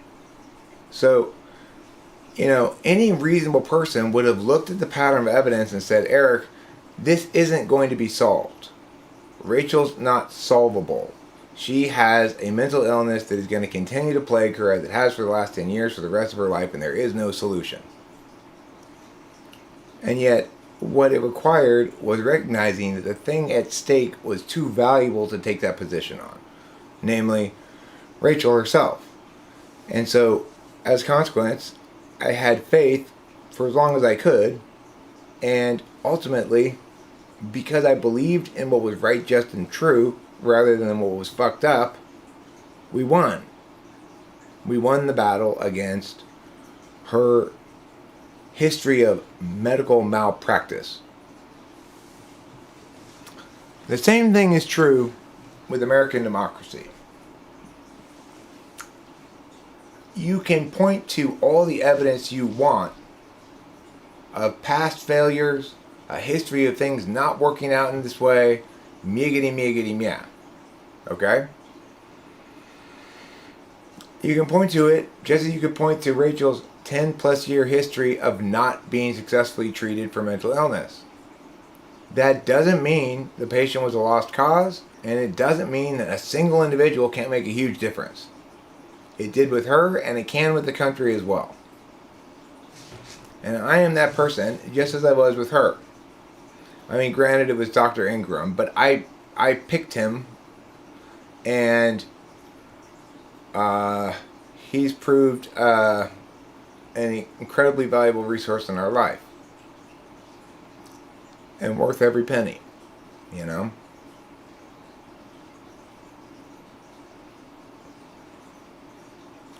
So the other thing is, my life experience and Rachel's life experience, we are regular American citizens. We are not rich real estate investors. We are not politicians. We are not... I mean, here's the thing, LLD. As a cash healthcare patient, let me tell you what my experience has been. The only time we had any successful provision of healthcare by any party was when we paid for it out of pocket for a doctor we chose ourselves. Anytime that some other agency like a government or a health insurer or something paid for the services were useless or worse than useless. So make of that what you will. I mean, the thing is, what the nurse practitioner did was shame us for not having health care because she wanted to run a bunch of tests to eliminate things that we knew Rachel didn't have already. So when nobody's paying for health care, everybody's paying way too much for health care. You need to understand that, okay? There is no such thing as free health care for all. When nobody feels like anybody's paying for something, a shit ton of waste happens, okay? It's critically important that individuals have some connectivity between their money and their health care. So when I get shitty health care and I pay for it out of pocket, I can complain about it a lot more effectively than if I get shitty health care and the insurance is paying for it. When I go in for health care and I'm paying for it out of pocket, now the doctors need to justify to me why they're doing tests A, B, C, D, right? What are the results from test A going to tell you? If the answer is, I don't know, we're just fishing around for whatever, then you're wasting my money. You're wasting someone's money no matter what. Understand that. And that makes all of us pay more for healthcare. So don't fool yourself about the mechanics of this. Okay? It is not good when no one feels like they're paying anything for healthcare. It is bad. It drives up the cost of healthcare astronomically.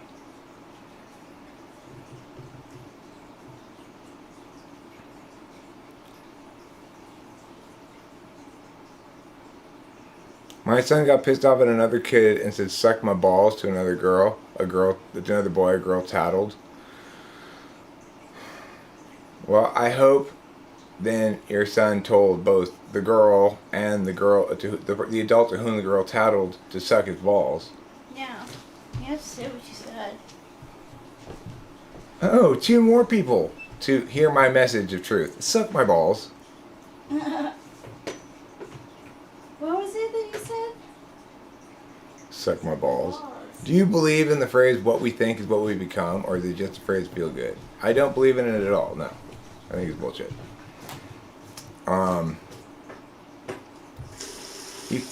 It's the kind of thing that people who don't have a very robust relationship with language might think. I think everything, right? So I think all the possibilities, but I only ever become one of them.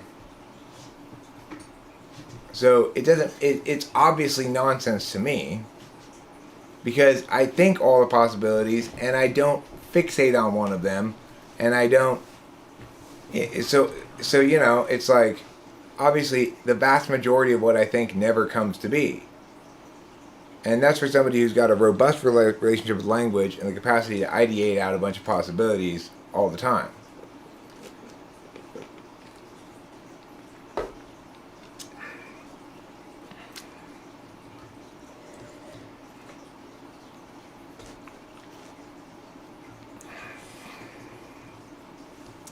The gas at the station right next to the Capitol Hill is always $2 more than everyone else because everyone who goes there pays with our money, not their own. Right.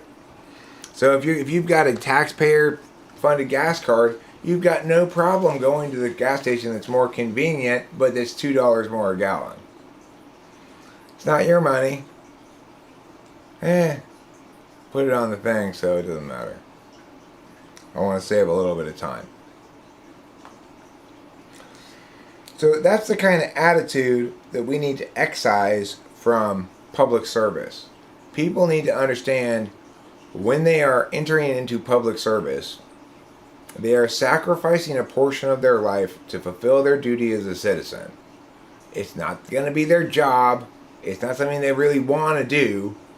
It's something that they are willing to do because they're the best qualified and they want to set an example for how shit's done properly, you know? I will do things properly. I mean, yes, lots of other things play a role. I'm not disputing the fact that the process of becoming president is one that involves making a lot of emotional appeals as well as intellectual appeals. There's no disputing that. What I'm saying is, right now, I'm not making those emotional appeals in particular. And if you're focusing on whether or not I'm going to be able to successfully connect with voters on the campaign trail, you're thinking too far down the road at the moment. Right now, you should be solidifying your realization that whatever it takes, this guy should be president.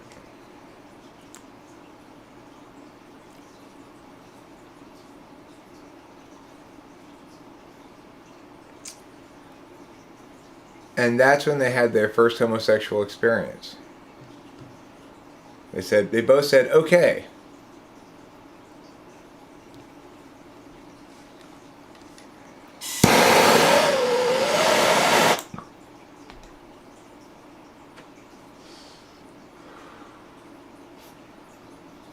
Today, the Republican and independent members of the Assembly voted to save California 51 cents per gallon by suspending the gas tax.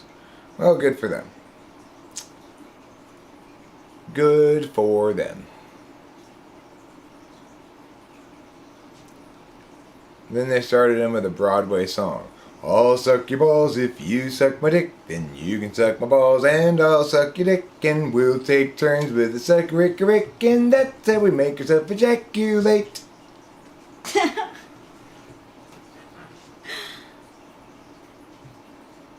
What's that Broadway hit called? It's called Michelle's Two Boys.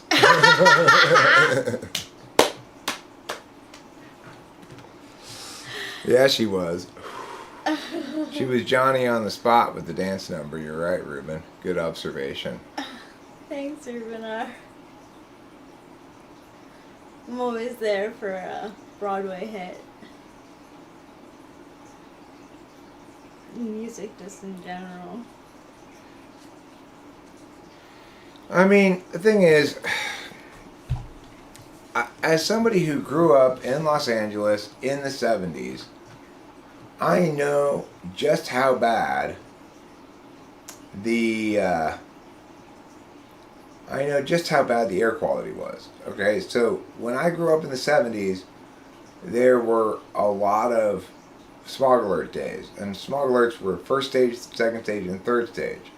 So during school, if there was a first stage smog alert, you were allowed to go outside still, but you had to play in certain areas. If you were allowed, if it was the second stage, you were allowed to go outside, but you had to sit somewhere in the shade. You couldn't play. And if it was the third stage, you weren't even allowed to go outside. And you could tell the level of the smog by how much your chest hurt from breathing. Okay, I mean it was bad, and how much your eyes stung from looking at things. Not that's how bad the air quality was. Okay, Wow. you could tell. I could tell as a child That's bananas. where we were in the smog stage area from the physical symptoms of it, either pain in the chest from breathing or stinging eyes. So, I mean, it was really bad. There were lots of days when from my house you could not see the mountains because of the thickness of the smog. And my house is not very far from the mountains. Okay? It's like, if you've seen Santa Anita Racetrack and you see the mountains in the background, that's where my house is basically. And you can see you're already on the upslope a little bit towards the mountains. So, it's like, that was some thick ass smog. I can't remember the last time that smog has been bad enough that you couldn't see the mountains from my house. I cannot remember the last time. And we haven't had a smog alert in years, many years. And the only reason all those things are true is because of California's strict environmental laws, which include the gasoline tax. So, don't.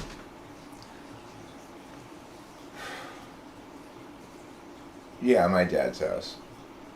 I mean, it's where we live. Yeah.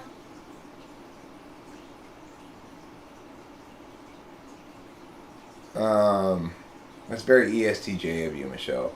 That's super ESTJ of you.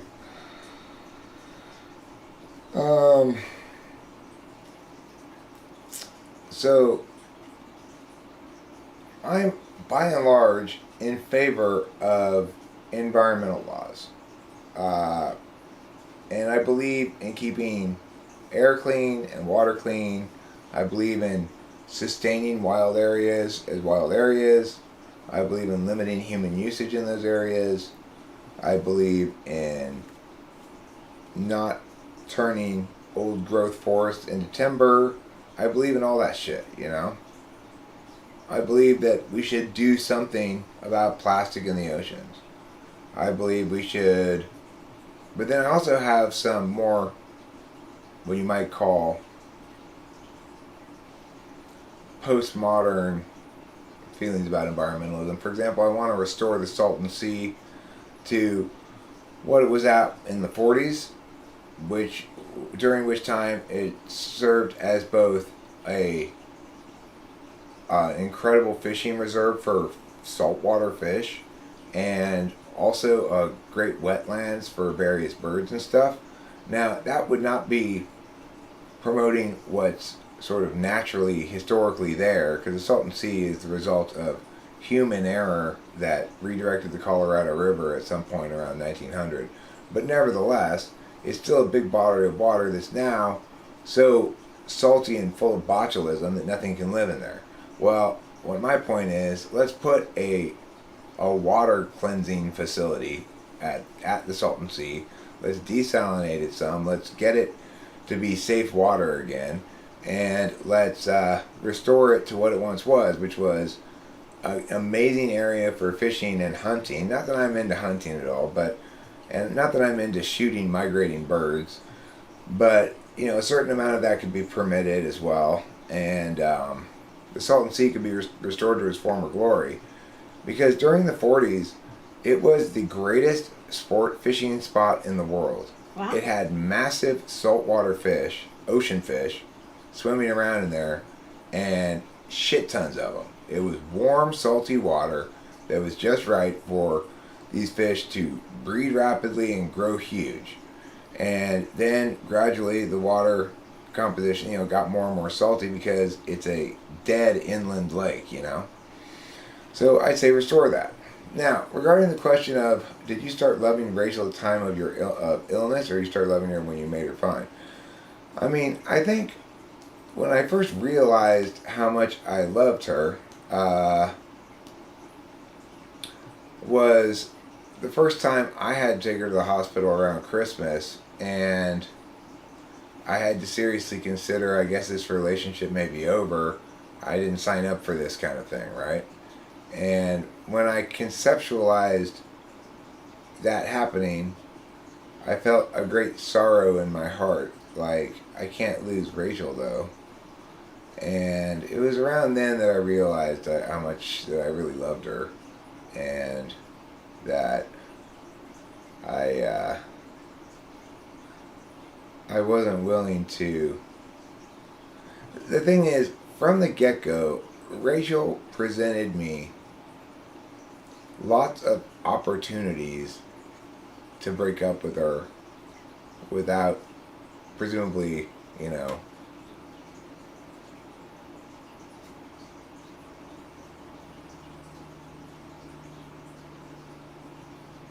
like we'd be in agreement that it was appropriate or something.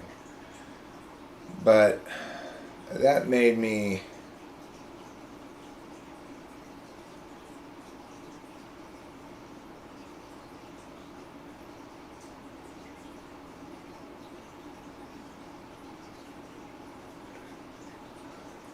address the question of what I really wanted, I guess.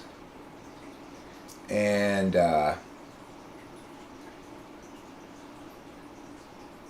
don't know, Rachel and I from the get-go always got along so well.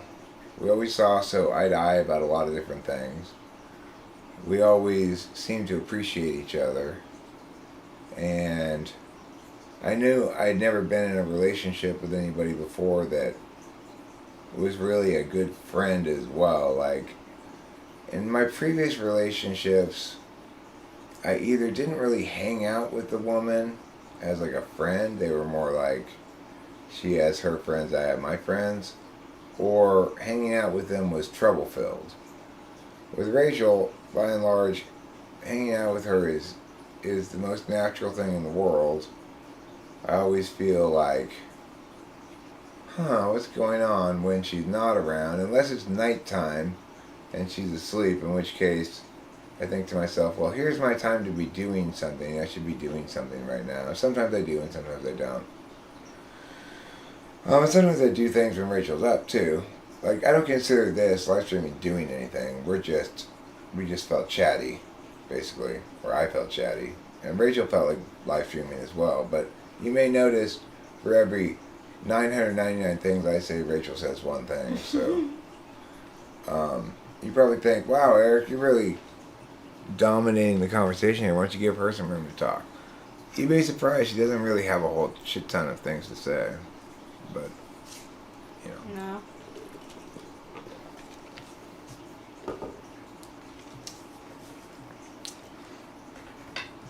I hope when you do have something to say that you indicate such, and I'm able to give you as much space as you want to say it.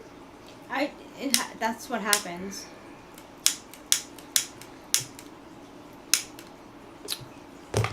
Boo failure, boo. Boo failure. Yes, for my success with my relationship with my girlfriend, I got a teaching that is a great bond and friendship behind a good relation.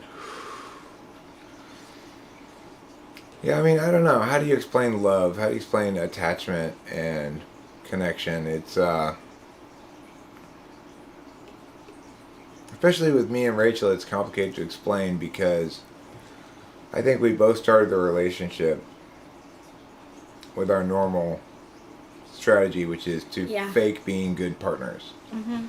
Which is basically, I'll go through the motions, you go through the motions, and we'll see how it goes. And then, over time, you kind of recognize that some of the motions you're going through are real, which means you kind of don't need to go through those motions as much. Some of the motions you're going through are unnecessary, like, okay, I don't I don't need to take these extra steps because this person's already there. And then you get more and more, I guess, real with each other to the extent that two FE people can be real. Because we're both overly fixated on, we both think of ourselves as the ones who might be getting in trouble. So an example of this is the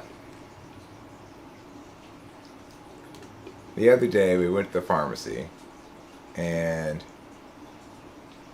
I parked and I lit a cigarette, and because there was a line at the drive-thru, so I parked and I lit a cigarette, and I said, "Okay, well, go get your drugs." And she said, "No, I'll chill here with you while you smoke your cigarette." And I'm like, "But I don't want to go in and wait in line. That's why I want you to go. That's why I'll catch up with you." And then she's like, "Okay."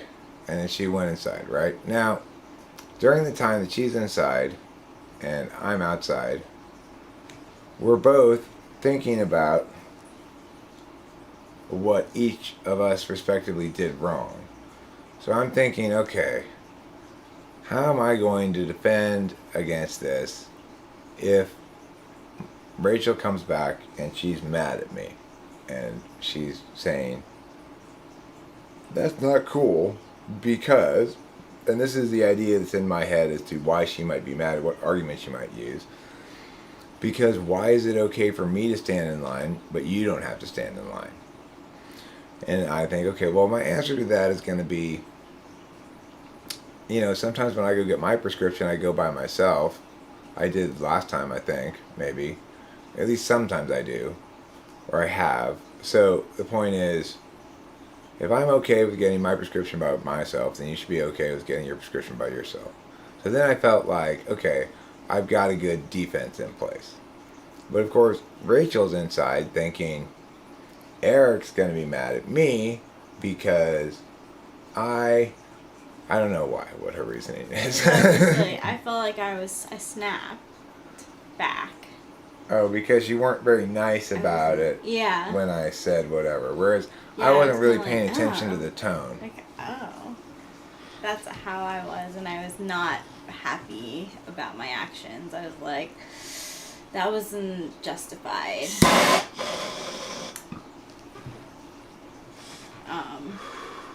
So then we each come back, she comes back to the car, and we each have in our head our defending our actions, even though neither person has in their head a critique of the other person's actions. Right? So that happens a lot between two FE people where our FE is 2 and 3, We have a lot of instances like that where we're both prepared to get in trouble and defend ourselves one way or the other, either by conceding or by saying, "but this," or whatever, and then turns out neither of us is thinking of it in that way at all. So, yeah, we're more concerned about not getting in trouble. So what do you do about that? Well, increasingly we just go, "Oh, we're doing that thing."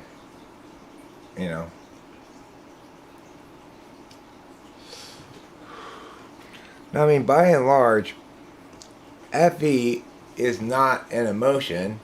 It's concern about whether you can get in trouble or not. Right? On the negative side of it. Is it possible that I'm going to get in trouble for this? If it correlates with any emotion, it would be anxiety or something, or like needing to figure it out. But FI is actual emotions like anger and stuff.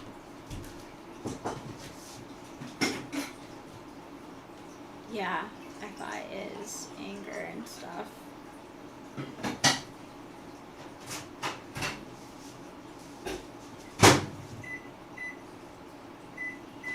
And you'll note too that my explanation as to why I shouldn't get in trouble for that is because it's not hypocritical. That sometimes I get my prescription by myself, so that makes it okay for her to sometimes get her prescription by herself.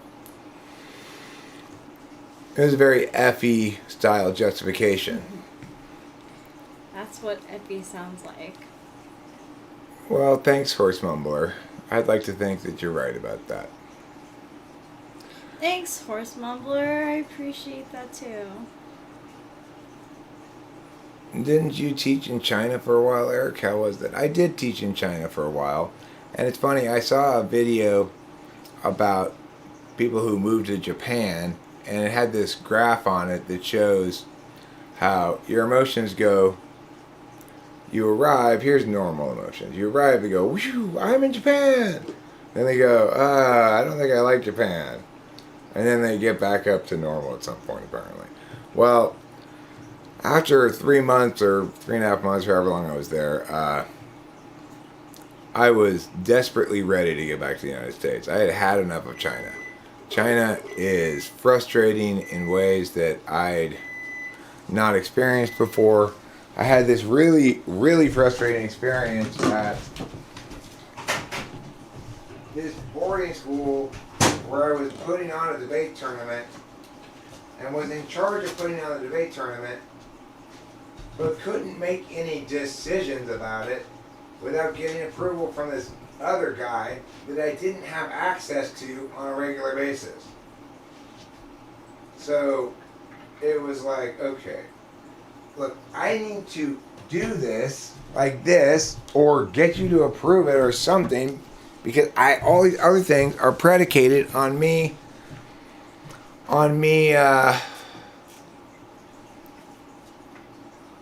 knowing the answer to this or having this thing nailed down, right? And it's like nobody would do anything until certain above person approved things. Now, it was a boarding school for rich Chinese kids, basically. And it was full of non-Chinese teachers.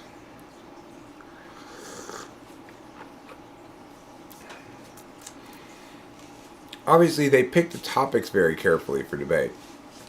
So there's no debating about certain kinds of political matters, right?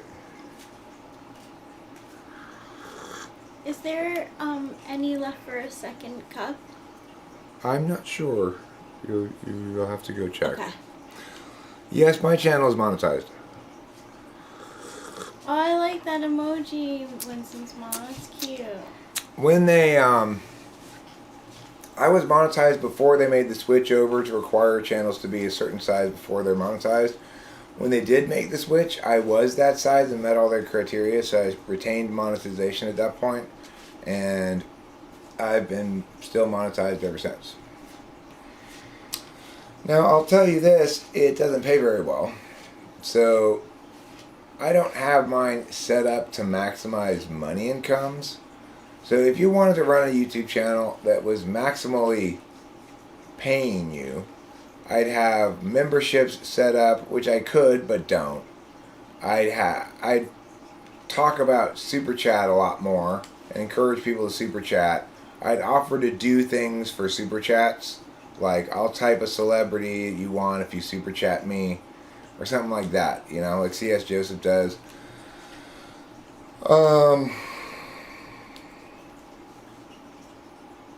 There's a lot of things one can do to maximize one's income from YouTube. I could, for example, make it easy for people to book typing sessions with me, or advertise my typing sessions a lot, and that would help me earn a lot more ancillary money. The devil is the card I got.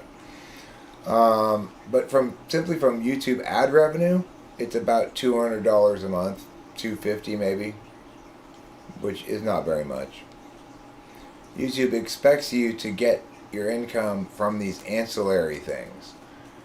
If I had memberships set up, which is basically YouTube's internal Patreon, if I had a style of community already engaged that was accustomed to super chatting for certain kinds of privileges and stuff, if I did a lot of other things, I could be making a lot more money off of YouTube. But I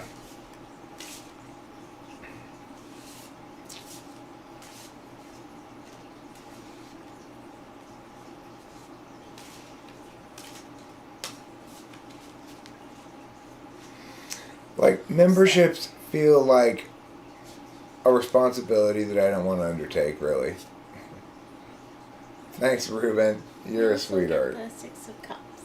That's a Six nice of card. Cups. Maybe that's what Ruben just gave us, is the Six of Cups Aw, worth of thanks, money. Ruben. Very nice of you. Thank you.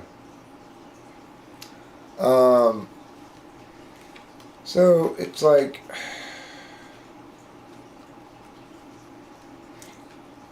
you know, the other thing is, it's hard to book a session with me for some people.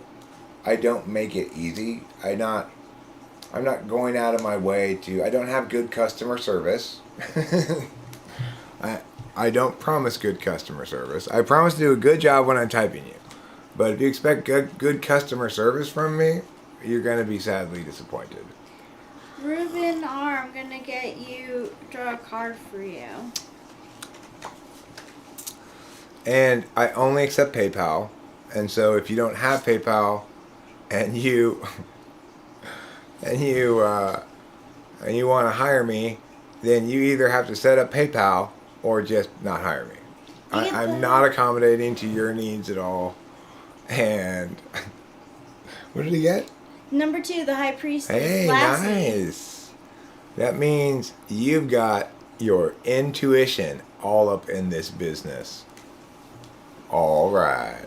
VK Sharma, don't worry about it. That's why I'm not that kind of channel, right? VK Sharma gets this one. VK Sharma, you got the Tower card.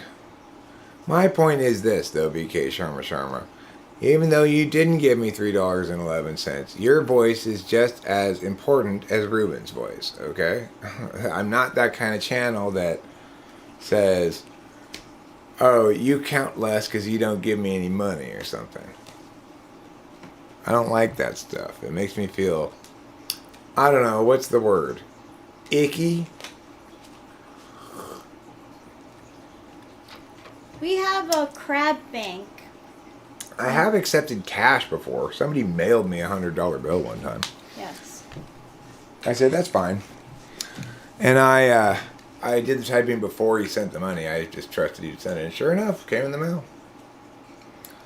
But the most important message I can share with all of you is this one right here. Just say no.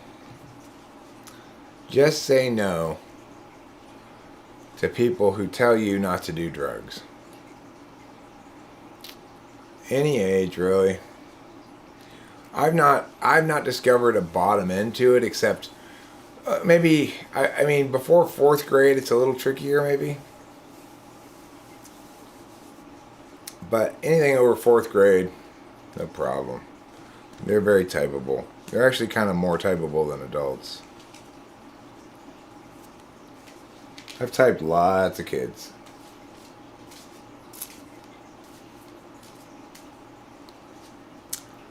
I'm gonna pull this one for Winston's mom. Or open this. I'm opening it.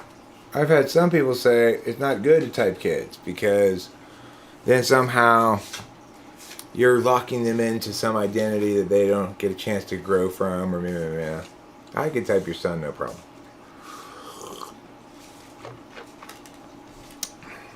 I call bullshit on that because either they're a mapping type, in which case they need that map to understand themselves, or they're not a mapping type, in which case they aren't going to ascribe to it anyway. Well, kids are not kids aren't accustomed to questioning the reasoning behind the question of a test, right?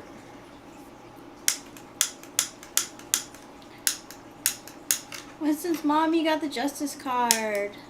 Number 11. It sounds like you're going to get some justice. Look at those 2 dogs. Equal weight.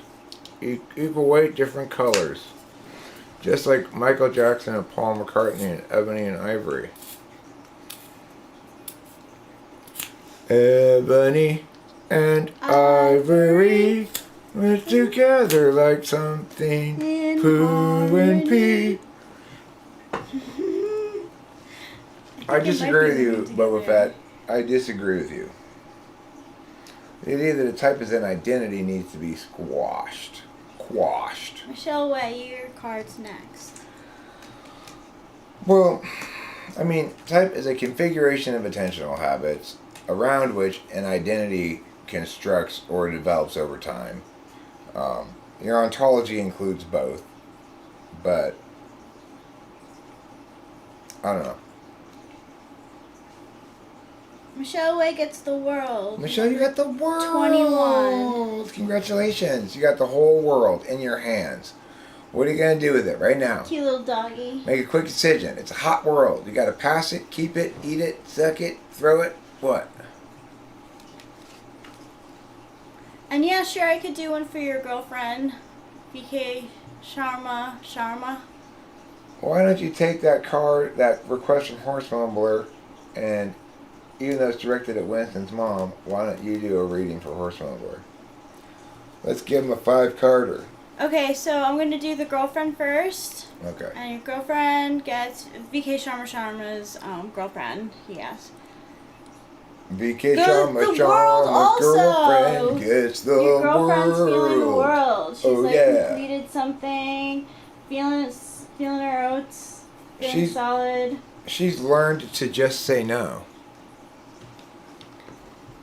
And Alright, now Horse Mumbler. Horse Mumbler. I'm going to give you a 5 pull. 5 card. And this is the way we're going to do this 5 pull. This is called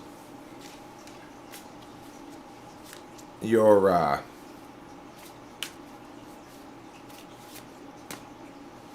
bad frame,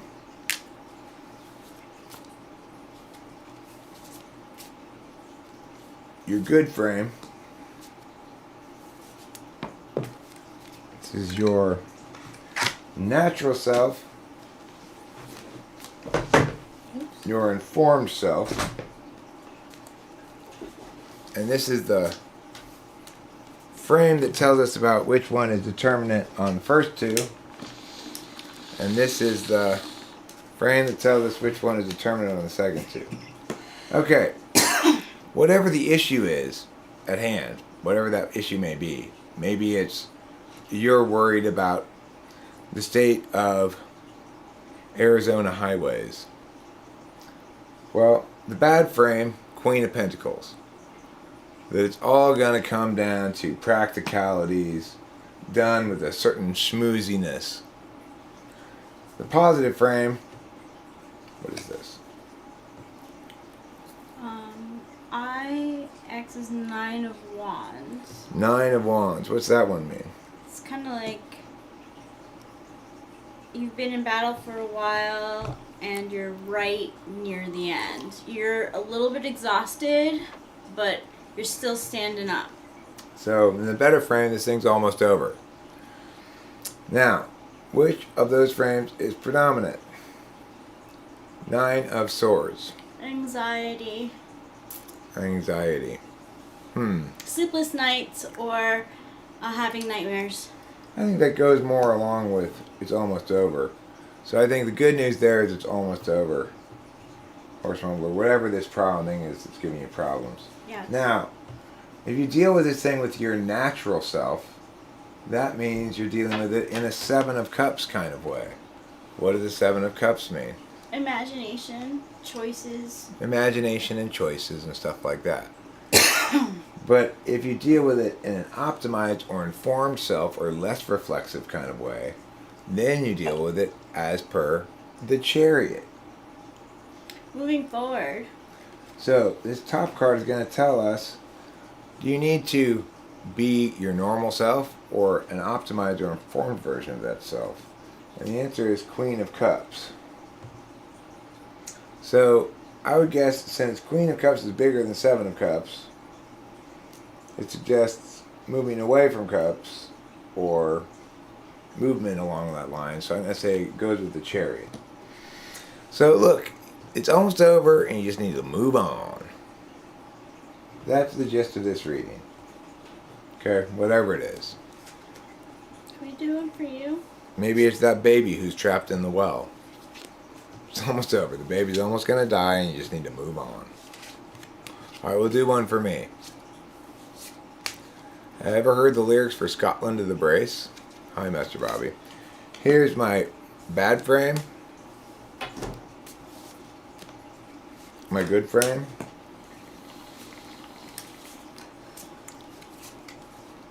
My witch frame. And here's my natural self. My informed or optimal self. And my witch frame. Alright, my bad frame. 9 of Cups. It's just non-stop dinner with Jesus. Just pig. All pig. Not even baby, just pig. Now, my good frame.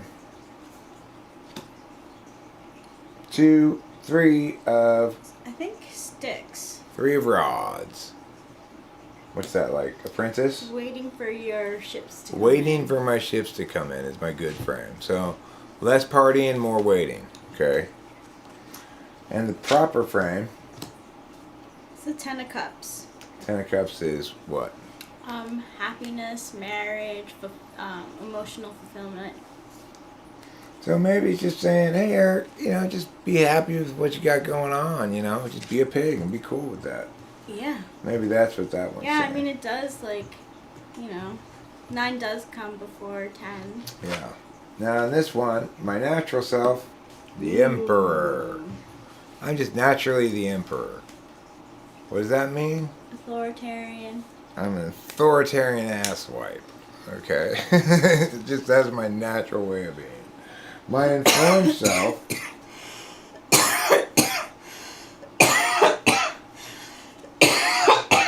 is the 7 of Cups. I'm having fun.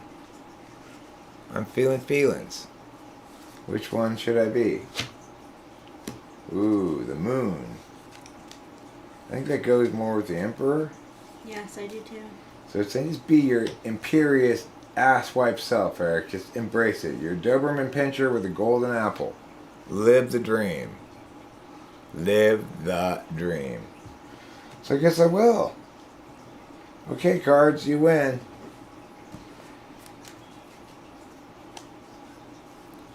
Cards never lie. Want me to do one for you, Rachel? Yes, please. Alright. Let me do Peter didn't teach you first. Just say no. Peter didn't teach you. I'll do you first, and I'll do Rachel. Yeah. Okay, we're doing your bad frame. Pew. Your good frame. Pew. Your witch frame. Your natural self. Pew. Your informed self. Pew. Your witch self. Pew. Your bad frame for Peter didn't teach you. Knight of Cups. Childlike emotions. But effective, but kind of childish. Your good frame. Ace of Wands. New practicalities. The proper frame for this issue, Queen of Cups. So you need to level up on your emotional maturity one level from Knight to Queen. That's the message of this. Right now, you're a Knight of Cupping. You need your Queen of Cup. Okay? Clear message here. Don't try to Ace of Wands. Not gonna work. You need a Queen of Cup. Feels. Yep. Now let's look at your natural self. 3 of Pentacles. Apprenticeship. Your informed self. Ace of Cups. New emotions. The proper self. Page of Wands. I think that goes with the 3 of Pence. Yep. You need to become an apprentice in the issue of love so that you may level up from the Knight of Cups to the Queen of Cups. This is your destiny, Peter Dentici. Become queenly in your cuppiness. Okay, congratulations. The tarot has spoken its truth to you. Something like that, yeah. Something like that, Peter Dentici. Okay, now, here we go, Rachel Lapalosa. Ooh. The bad frame. The good frame. Oh, I can see. The witch frame. Well, don't look then, woman. I'm trying not to. Close your eyes. You got eyelids. You got eyelids. You know how to use your eyelids. The informed self. And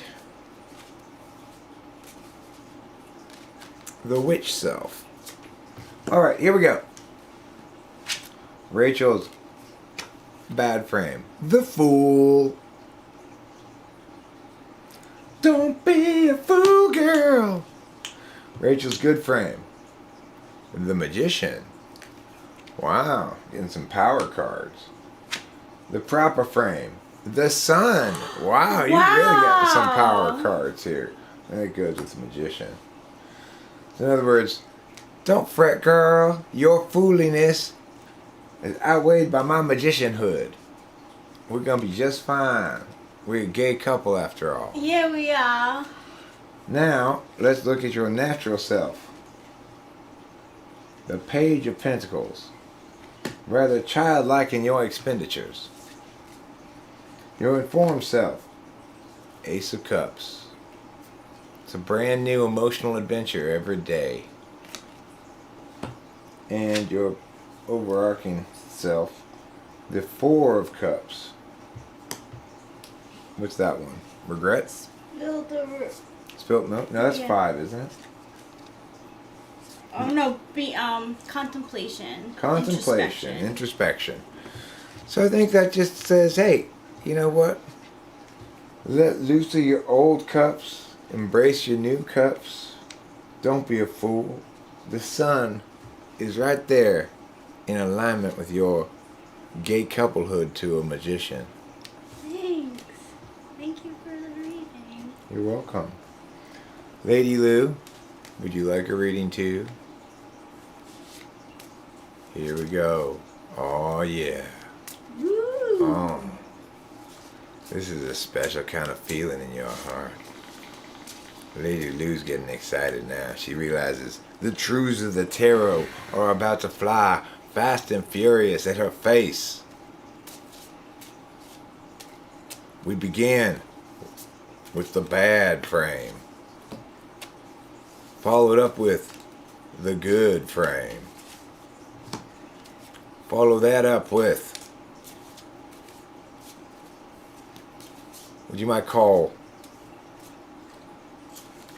the frame of predominance. Then the reflexive self.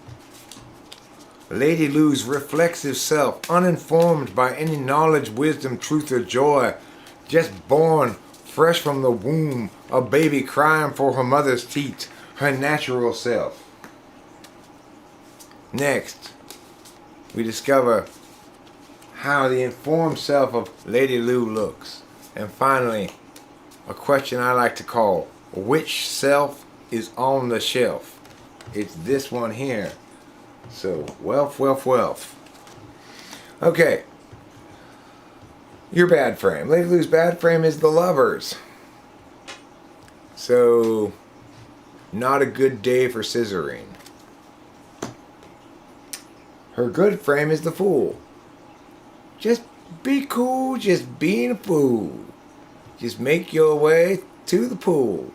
No purpose, no reason neither. Just a dog standing on his hind legs either. And then which is the preferred frame of reference for this question? Well, it's the Queen of Wands. So I think I think this one is saying, if you're a fool, you can always Queen of Wands all you want. But if you're a lover, then you got to decide as a team what you're going to Queen of Wands. So maybe avoid team-based endeavors at the moment. Now let's look at your natural self. Naturally, the King of Cups. You've got a kingly mastery of your emotions. You're like, I'm offering decrees. You feel sad. You feel happy. You feel glad. You feel mad. Because I'm the King of Cups. But your informed self is the Emperor.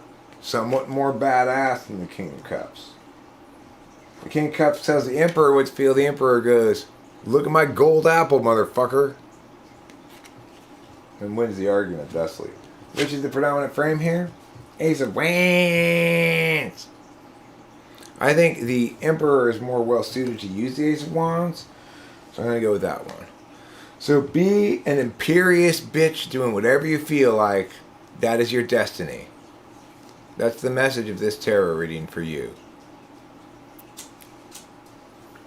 Okay? Be an imperious bitch doing what you feel like with both middle fingers raised. So speaketh the tarot. So speaketh the truth.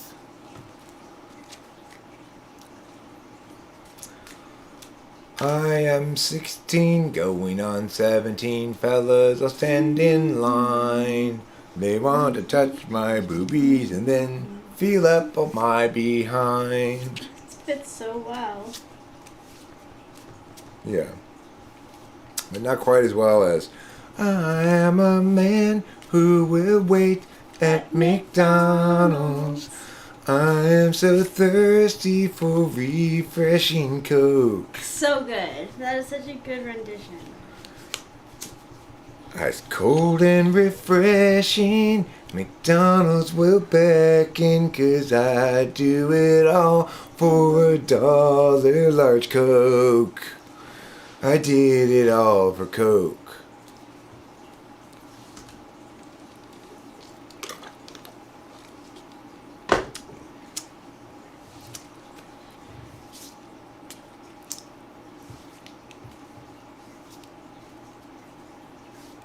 Peter Cetera originally did write that song about Coke and McDonald's. So 1 year into homeschooling, I'll have you type my son, okay? I'll be between 12 and 13. Whatever. Whenever. I don't care. Whatever you want is fine with me. Oh, yeah, yeah, yeah. They do at McDonald's. Peter didn't teach you. They do at McDonald's. If you are trying to throw shade on McDonald's Coke, sir, you are trying to throw shade on too well lit a piece of ground. There will be no shade there thrown upon, sir. Not on this man's watch. No. I got 2 words for you.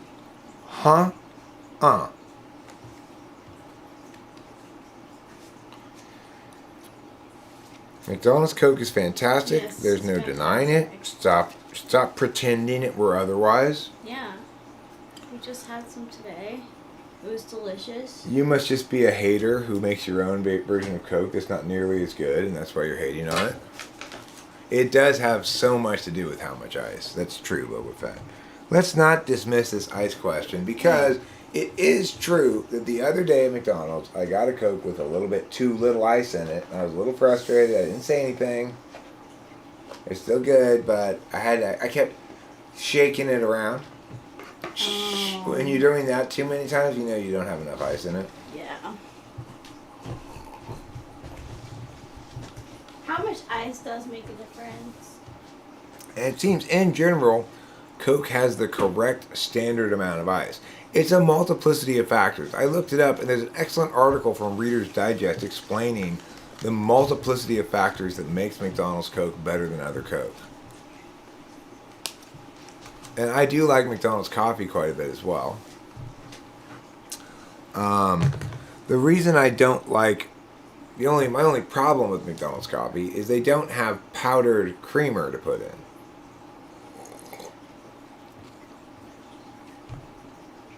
So if I were gonna get a good cup of McDonald's coffee, I'd have to get the McDonald's coffee, bring it home, dump a bunch of powdered creamer in it, and then I'd be like, okay, this is good to go. Is there anybody for whom I did not? Oh, I should put them away already. Never mind. Oh, what? If there's anybody who didn't get a poll who wants a poll, let me know. And I will poll you. I will pull you a poll. If you don't want a poll, then don't say I want a poll. And I won't pull you a poll. You're the wise dog, Tara. I've got 2 tickets to paradise. One for me, and one for my luggage. Should we do one for the chat? In general? Yeah. I don't know if we can generalize like that. I don't know if the tarot speaks that generally. It would have to find a commonality that everybody in the chat has to speak about. It would be difficult to find. It would be so vague and broad that it would hardly be applicable.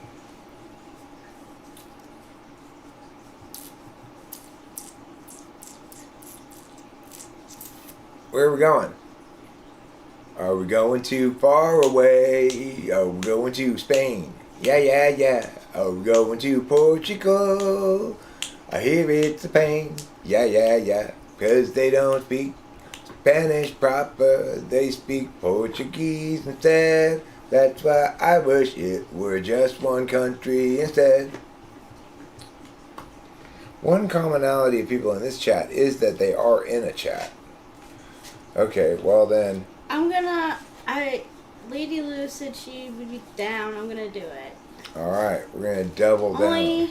Double down on the Lou. You do it however you're gonna do it, though. Okay, so I'm thinking 4 cards. Alright. And then if you want to name which one you think they represent. Okay, well I think they represent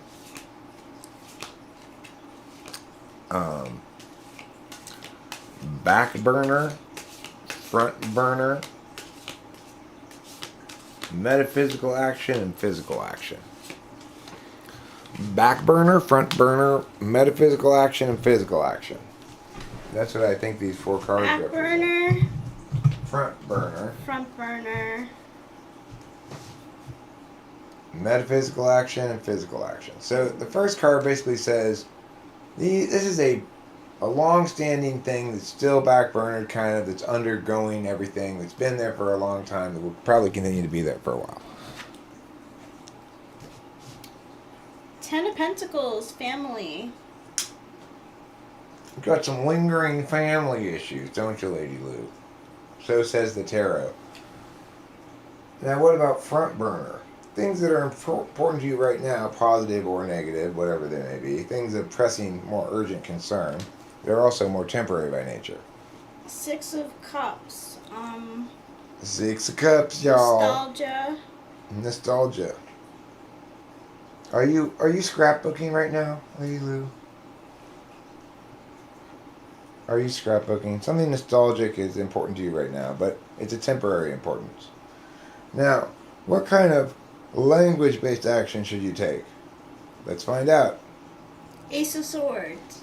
So, some new... This is for you, Lady Lou. Mm-hmm.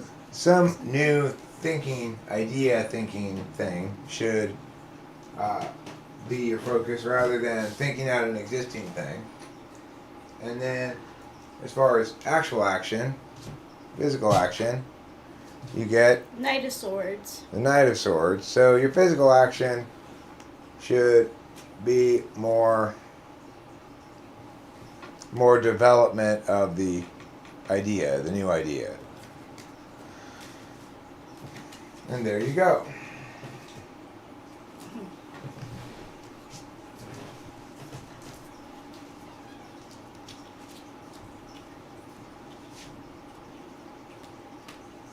It's a hot and juicy Tuesday. It is a hot and juicy Tuesday.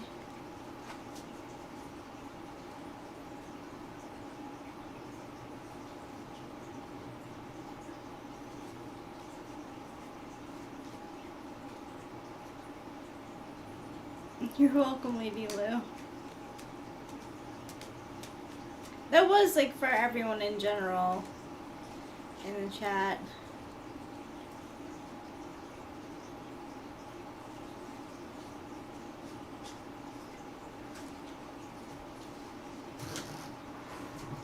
Six of Cups teaches us that our memories can be a treasure trove of joy and valuable lessons.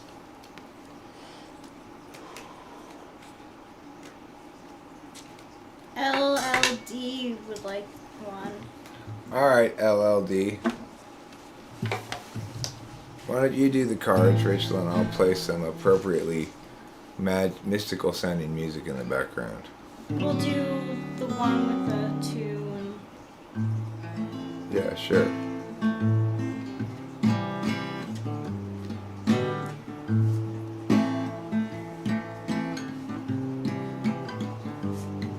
Seek wisdom of the tarot. Let its cards inform you of the future and bone marrow of your heart. Let's find out first your bad frame, so bad inside. Show the man he's hanged upside down with a thing around his throat, preventing him from chewing on his goat. Now the good frame, 2 of Pentacles. It's a dog who looks like he's got a bow tie on. It means keep track of your shit, pay your bills and whatnot in it. The friend you should choose, go ahead and show it. It's justice.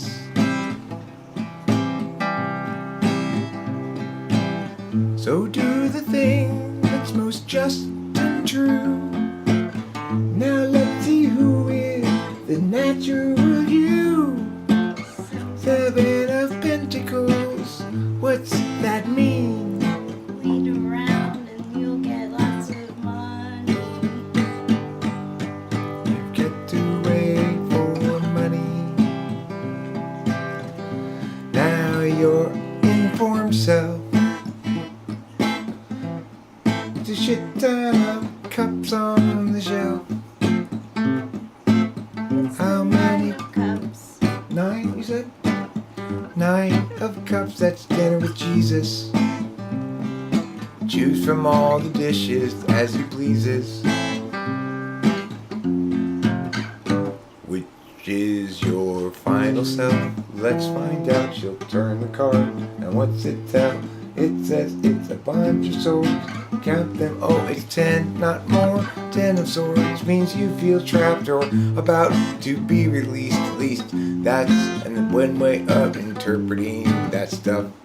So I guess the takeaway is it's just for you to take care of shit today, because you'll feel trapped until you do. You got some tasks that are overhanging. You've been delayed. Perhaps they're tasks you better get to. Oh yeah. What do you think? Was it more true in song form? I don't know how to play the Typology song.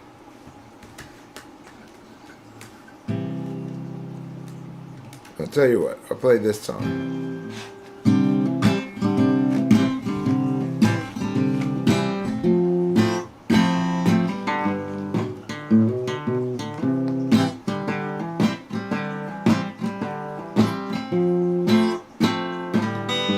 El Nino, my ass.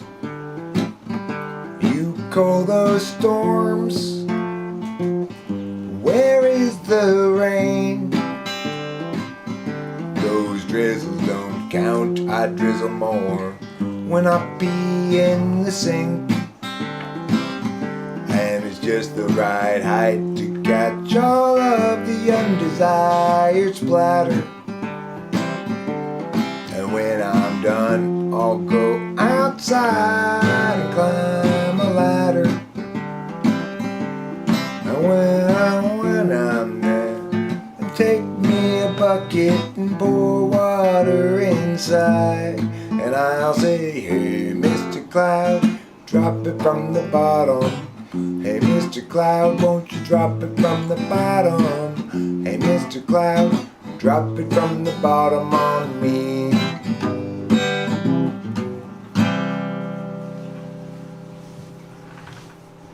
Well, isn't that nice?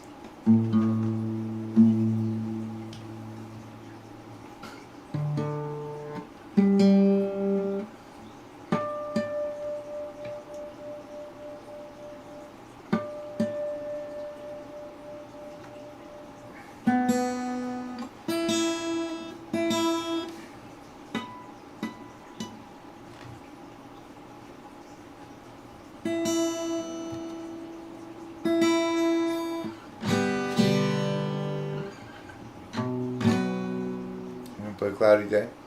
Sure.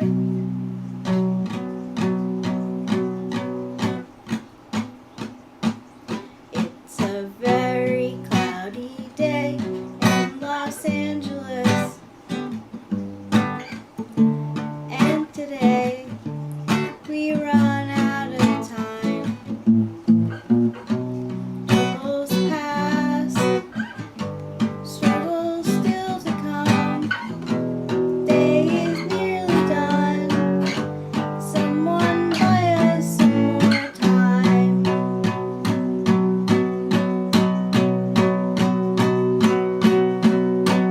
Cloudy day in Los Angeles.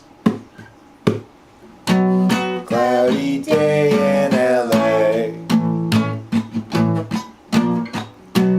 I'm no sort of evangelist, but I have something to say. Life can strangely be forgiving to those who stay awake all night, and mostly say to give in. They'll try to sap your will to fight. But whether I'm supposed to be here or just be super goddamn noise is sort of based on what I see here, and also on what I avoid. It's a very cloudy day in Los Angeles. And today we hope for more time. Troubles past, struggles still to come. The day is nearly done. Someone buy us some more time.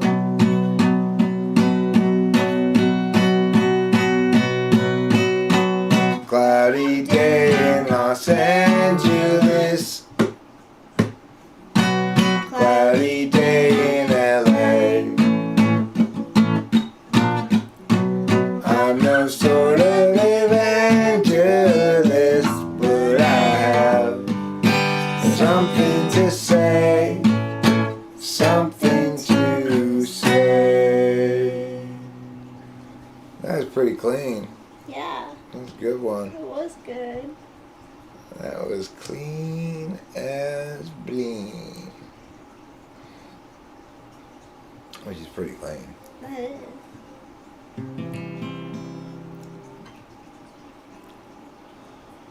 Every life lived reaches the time when the road splits in two.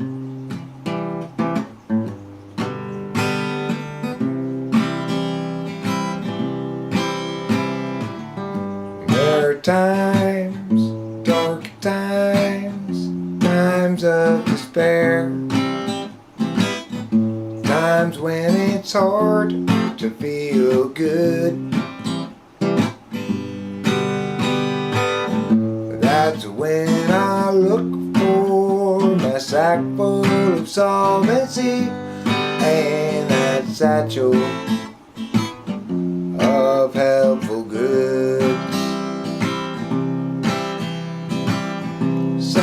Satchel of helpful goods. Satchel of helpful goods.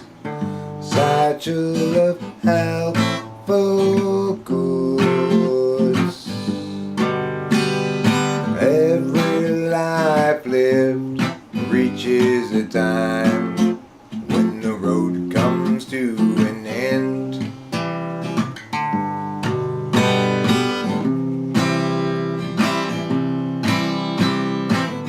When I'm there, will there anybody else around?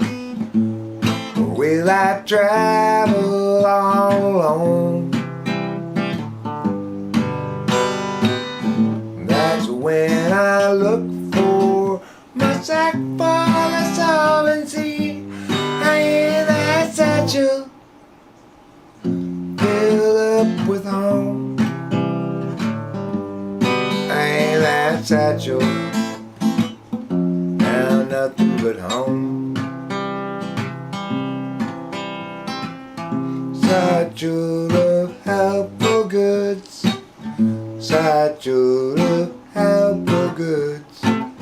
Satchel of helpful goods. Satchel of helpful goods. Satchel of helpful goods. Satchel of helpful goods.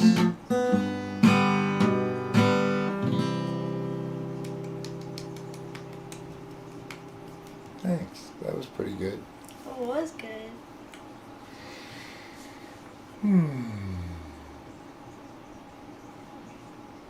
Shall we play Gregory? Okay. He's Gregory. Hold on, let me.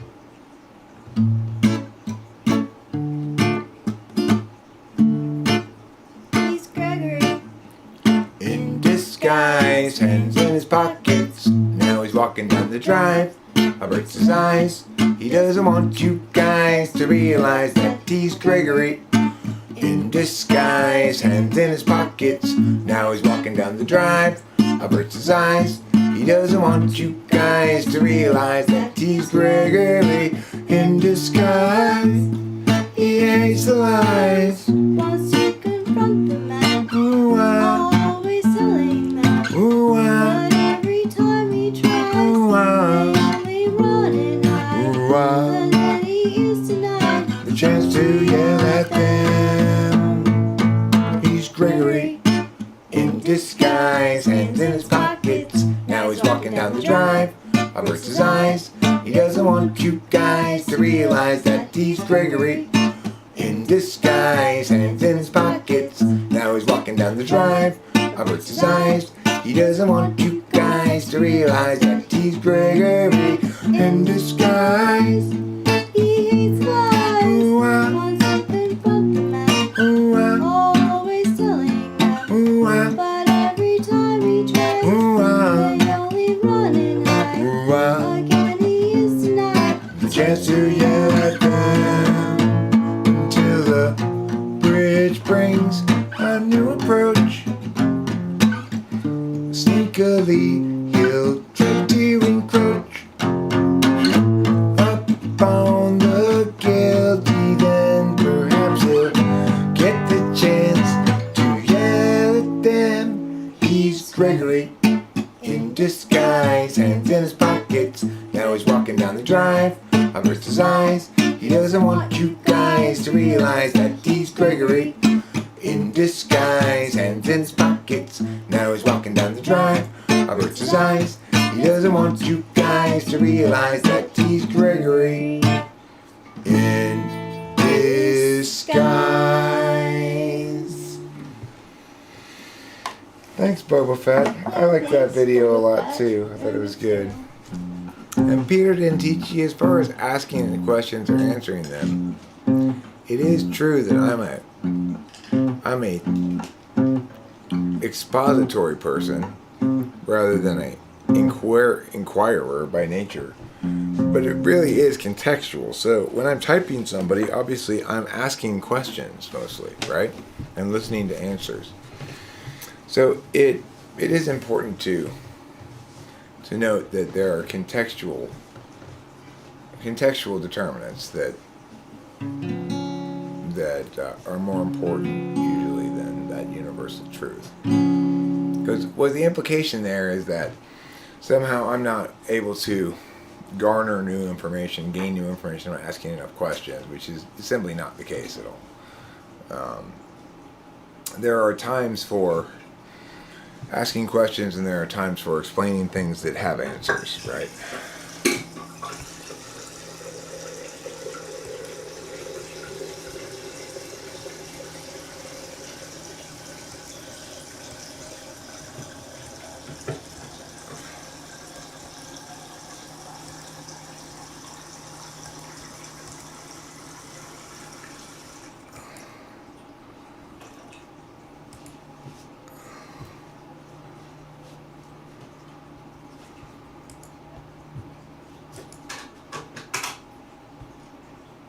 Why does Peter didn't teach you always make me so mad?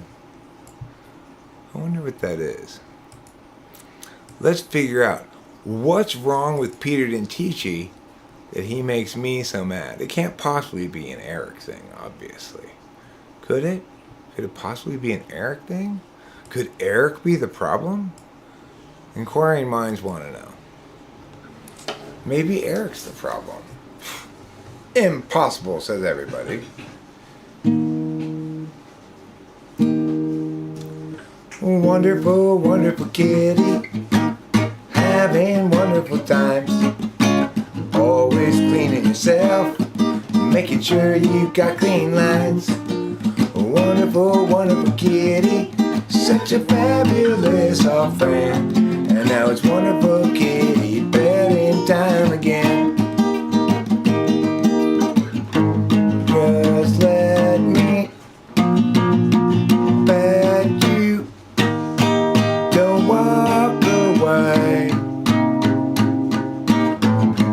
It's petting time and wonderful, wonderful kitty, having wonderful times. Always cleaning yourself, making sure you got clean lines. Oh, but your wonderful kitty is a fabulous mix I never encountered before. And you know that I want to pet my kitty some more. Just let me pet you, don't walk away. It's petting time. Ooh, way. So that's wonderful, wonderful kitty. Coming together. Starting to sound like a song, you know? A little bit more. Yeah, it does. Sounds good. Starting to sound like what's sometimes referred to as a schlong-a-dong.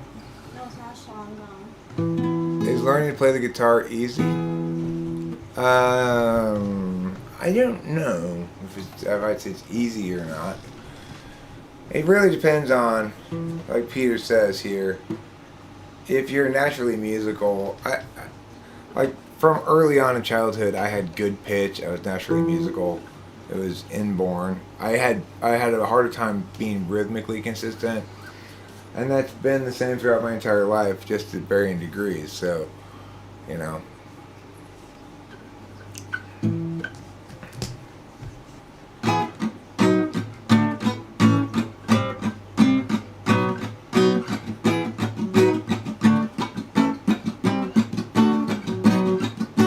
We need to know. We need to see. We need to ban happenings down by our means to judge our logic to life we divisively unlike and from which we'll rarely budge. People everywhere gather up enemies, outraged at how they miss a sign. How do they set their priorities? They're following backstabbing entities, ensuing heartache and misery, follow necessarily from their savage ways. Insulting Carson and Desiree, we're stuck with such petty larceny. We all partition the rectories and call it destruction of the whole damn world. Julie shares now her limits,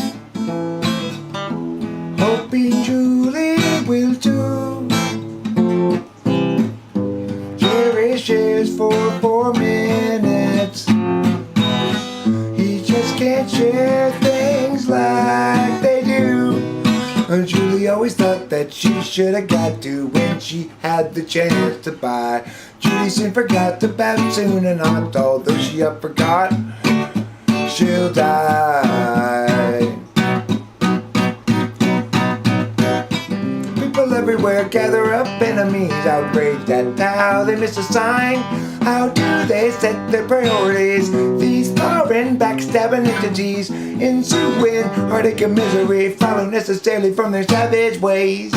Insulting Carson and Desiree, we're stuck with such petty larceny. We all partition the rectories and call it destruction of the whole damn world.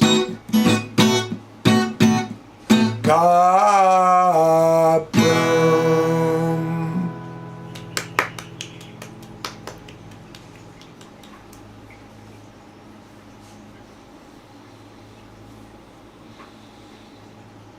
Just test your TI, Jagor. Test your TI with a bunch of TI questions. Are they easy for you, automatic, or do they give you indigestion in your heart? Do they make you say, I feel like I got too far because this TI is undigestible to me? I wish it were some other deliberation. I wish I could use my feelings instead of my thinking on this question here. It seems to have too many too specific that I cannot answer it, my dear. How do I know how I will act in this occasion if I don't have enough specificity and patience that I can use them to determine what I'll feel about the people who you present to me? Hypothetically, I say, perhaps then you're an ISFP. If I said you think you got a plenty good idea about a far shit down and whether it's free and whether it's encumbered by emotionality, then perhaps I'm guessing you might be an ISTP. Do you hear me? And what I am saying to you, does it make through? Is it coming clear, nice and true? Or do you now understand even worse than you did before?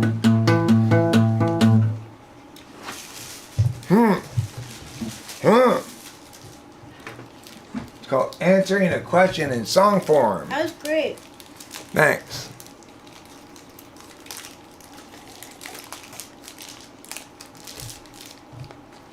Does that answer your question, Yegor? If not, perhaps you have question unanswerability disease. A disease which makes all of anyone's questions unanswerable. Like the great unanswered questions. Like, what's that brown stuff? And should I touch it?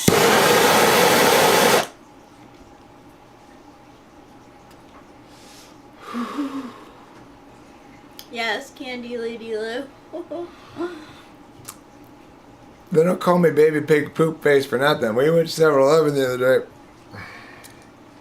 We got a lot of candy.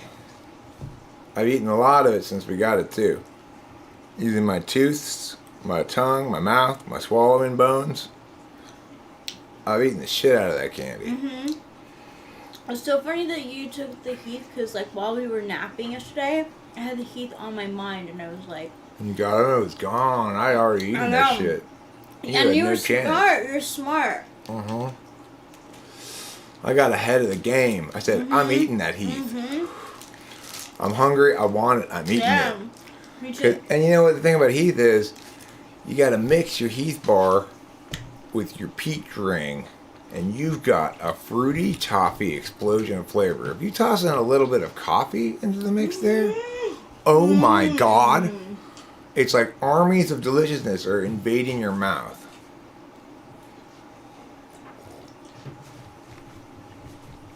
I keep switching from the Confederates to the Union side in the Civil War. That's why each color keeps changing? Yeah, from gray to blue. Kind of good.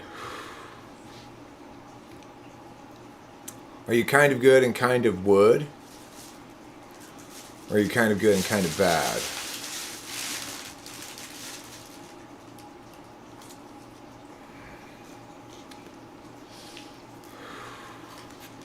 Watch out, Michelle Way. We may bespoil your soul with some more references to tarot.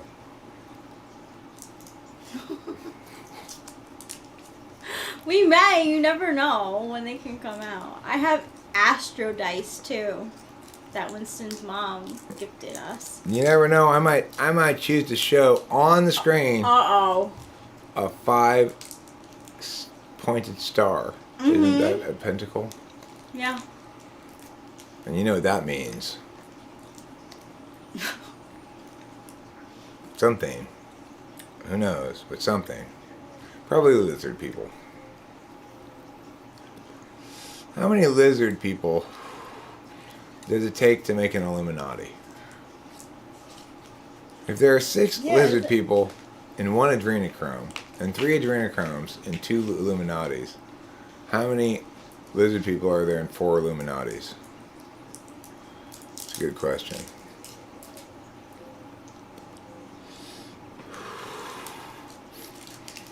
If there are 3 new world orders for every Illuminati, the answer is always 23, okay? That's their magical number, I think. Or is it 33? What's the Masons' magic number? They have a magic number, I believe. I actually don't know. It's either 23 or 33, if I'm not mistaken. Anybody know the Masons' magic number? Ooh. What's this? 33, okay. It's 33. Do you know why it's their magic number? What makes 33 magic? It's not even prime. It's not even a prime number. So you at least make your magic number a prime number, right? Yeah. 33 is 3 times 11.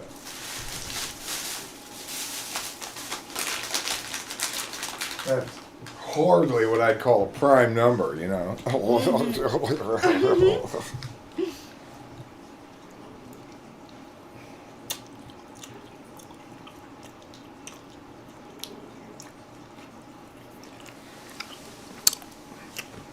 You know, I get that they're a secretive society, but as far as I can tell, they don't have any secrets. Do they? I don't think so. You know, if you're going to have a secret society,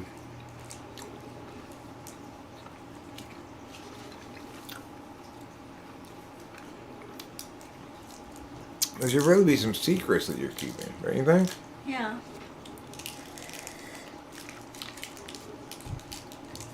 Otherwise, like, here we are, we're all meeting in secret. Why?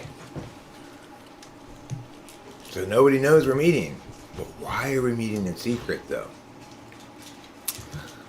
Because that's what we do. We're secretive like that. Interesting. I went to a Mason's funeral. He got like buried with his apron or something. You know. They have an apron? Oh yeah. When you're a full blast Mason, you get an apron. Wow. That's one of their secrets, I guess. The secret of I of guess apron so, making. because I didn't know. For many years, Masons monopolized the secrets of apron making.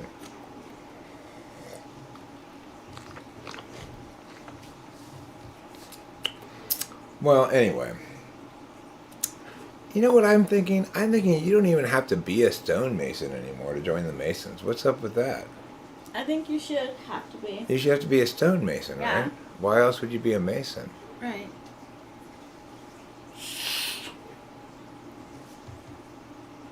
Or at least a brick Mason. Some kind of Brick Mason. Mason, that makes sense. Some kind of Mason. What kind of Yeah. Mason am I? I'm not any kind of Mason. So could I become a Mason? In theory, I guess I could become one, but I shouldn't be allowed to be because I'm 'Cause not a Mason. No. These are the truths of the things you know. These are the what, when, the where, why, whoa. Okay, I think I'm about done streaming. Are we about done streaming? Yeah, we're about done streaming. I do feel a poo coming on. I was disappointed in my last run of shorts, none of which seemed to hit, so I may try to make a bunch more shorts and flood the shit out of the shorts channel again to see what happens, just as a I might take a nap. continuation of tests and stuff. You have to be invited into that society? Hey, Michelle, I guess you haven't gotten the message yet. I'm invited to whatever society I say I'm invited to, okay? Talking about me. I'm coming with you. You're not allowed, you're a girl. Masons are only for boys. No girls allowed. You gotta join the enslaved Masons. That's the counterpart of the Freemasons. No girls allowed. That's rule number one of the I Masons. didn't know that. Oh yeah, girls can't go there. Their vaginas get all over everything. You can't have girls at your Masons meetings. Learn something new every day. They're a sausage party. Thanks again, Ruben, for the super chat. I see it there. I'm reminded of it. Goodbye, everybody. I love you. So does Rachel. Yes, I do. I love you too. That's an alternative to anger.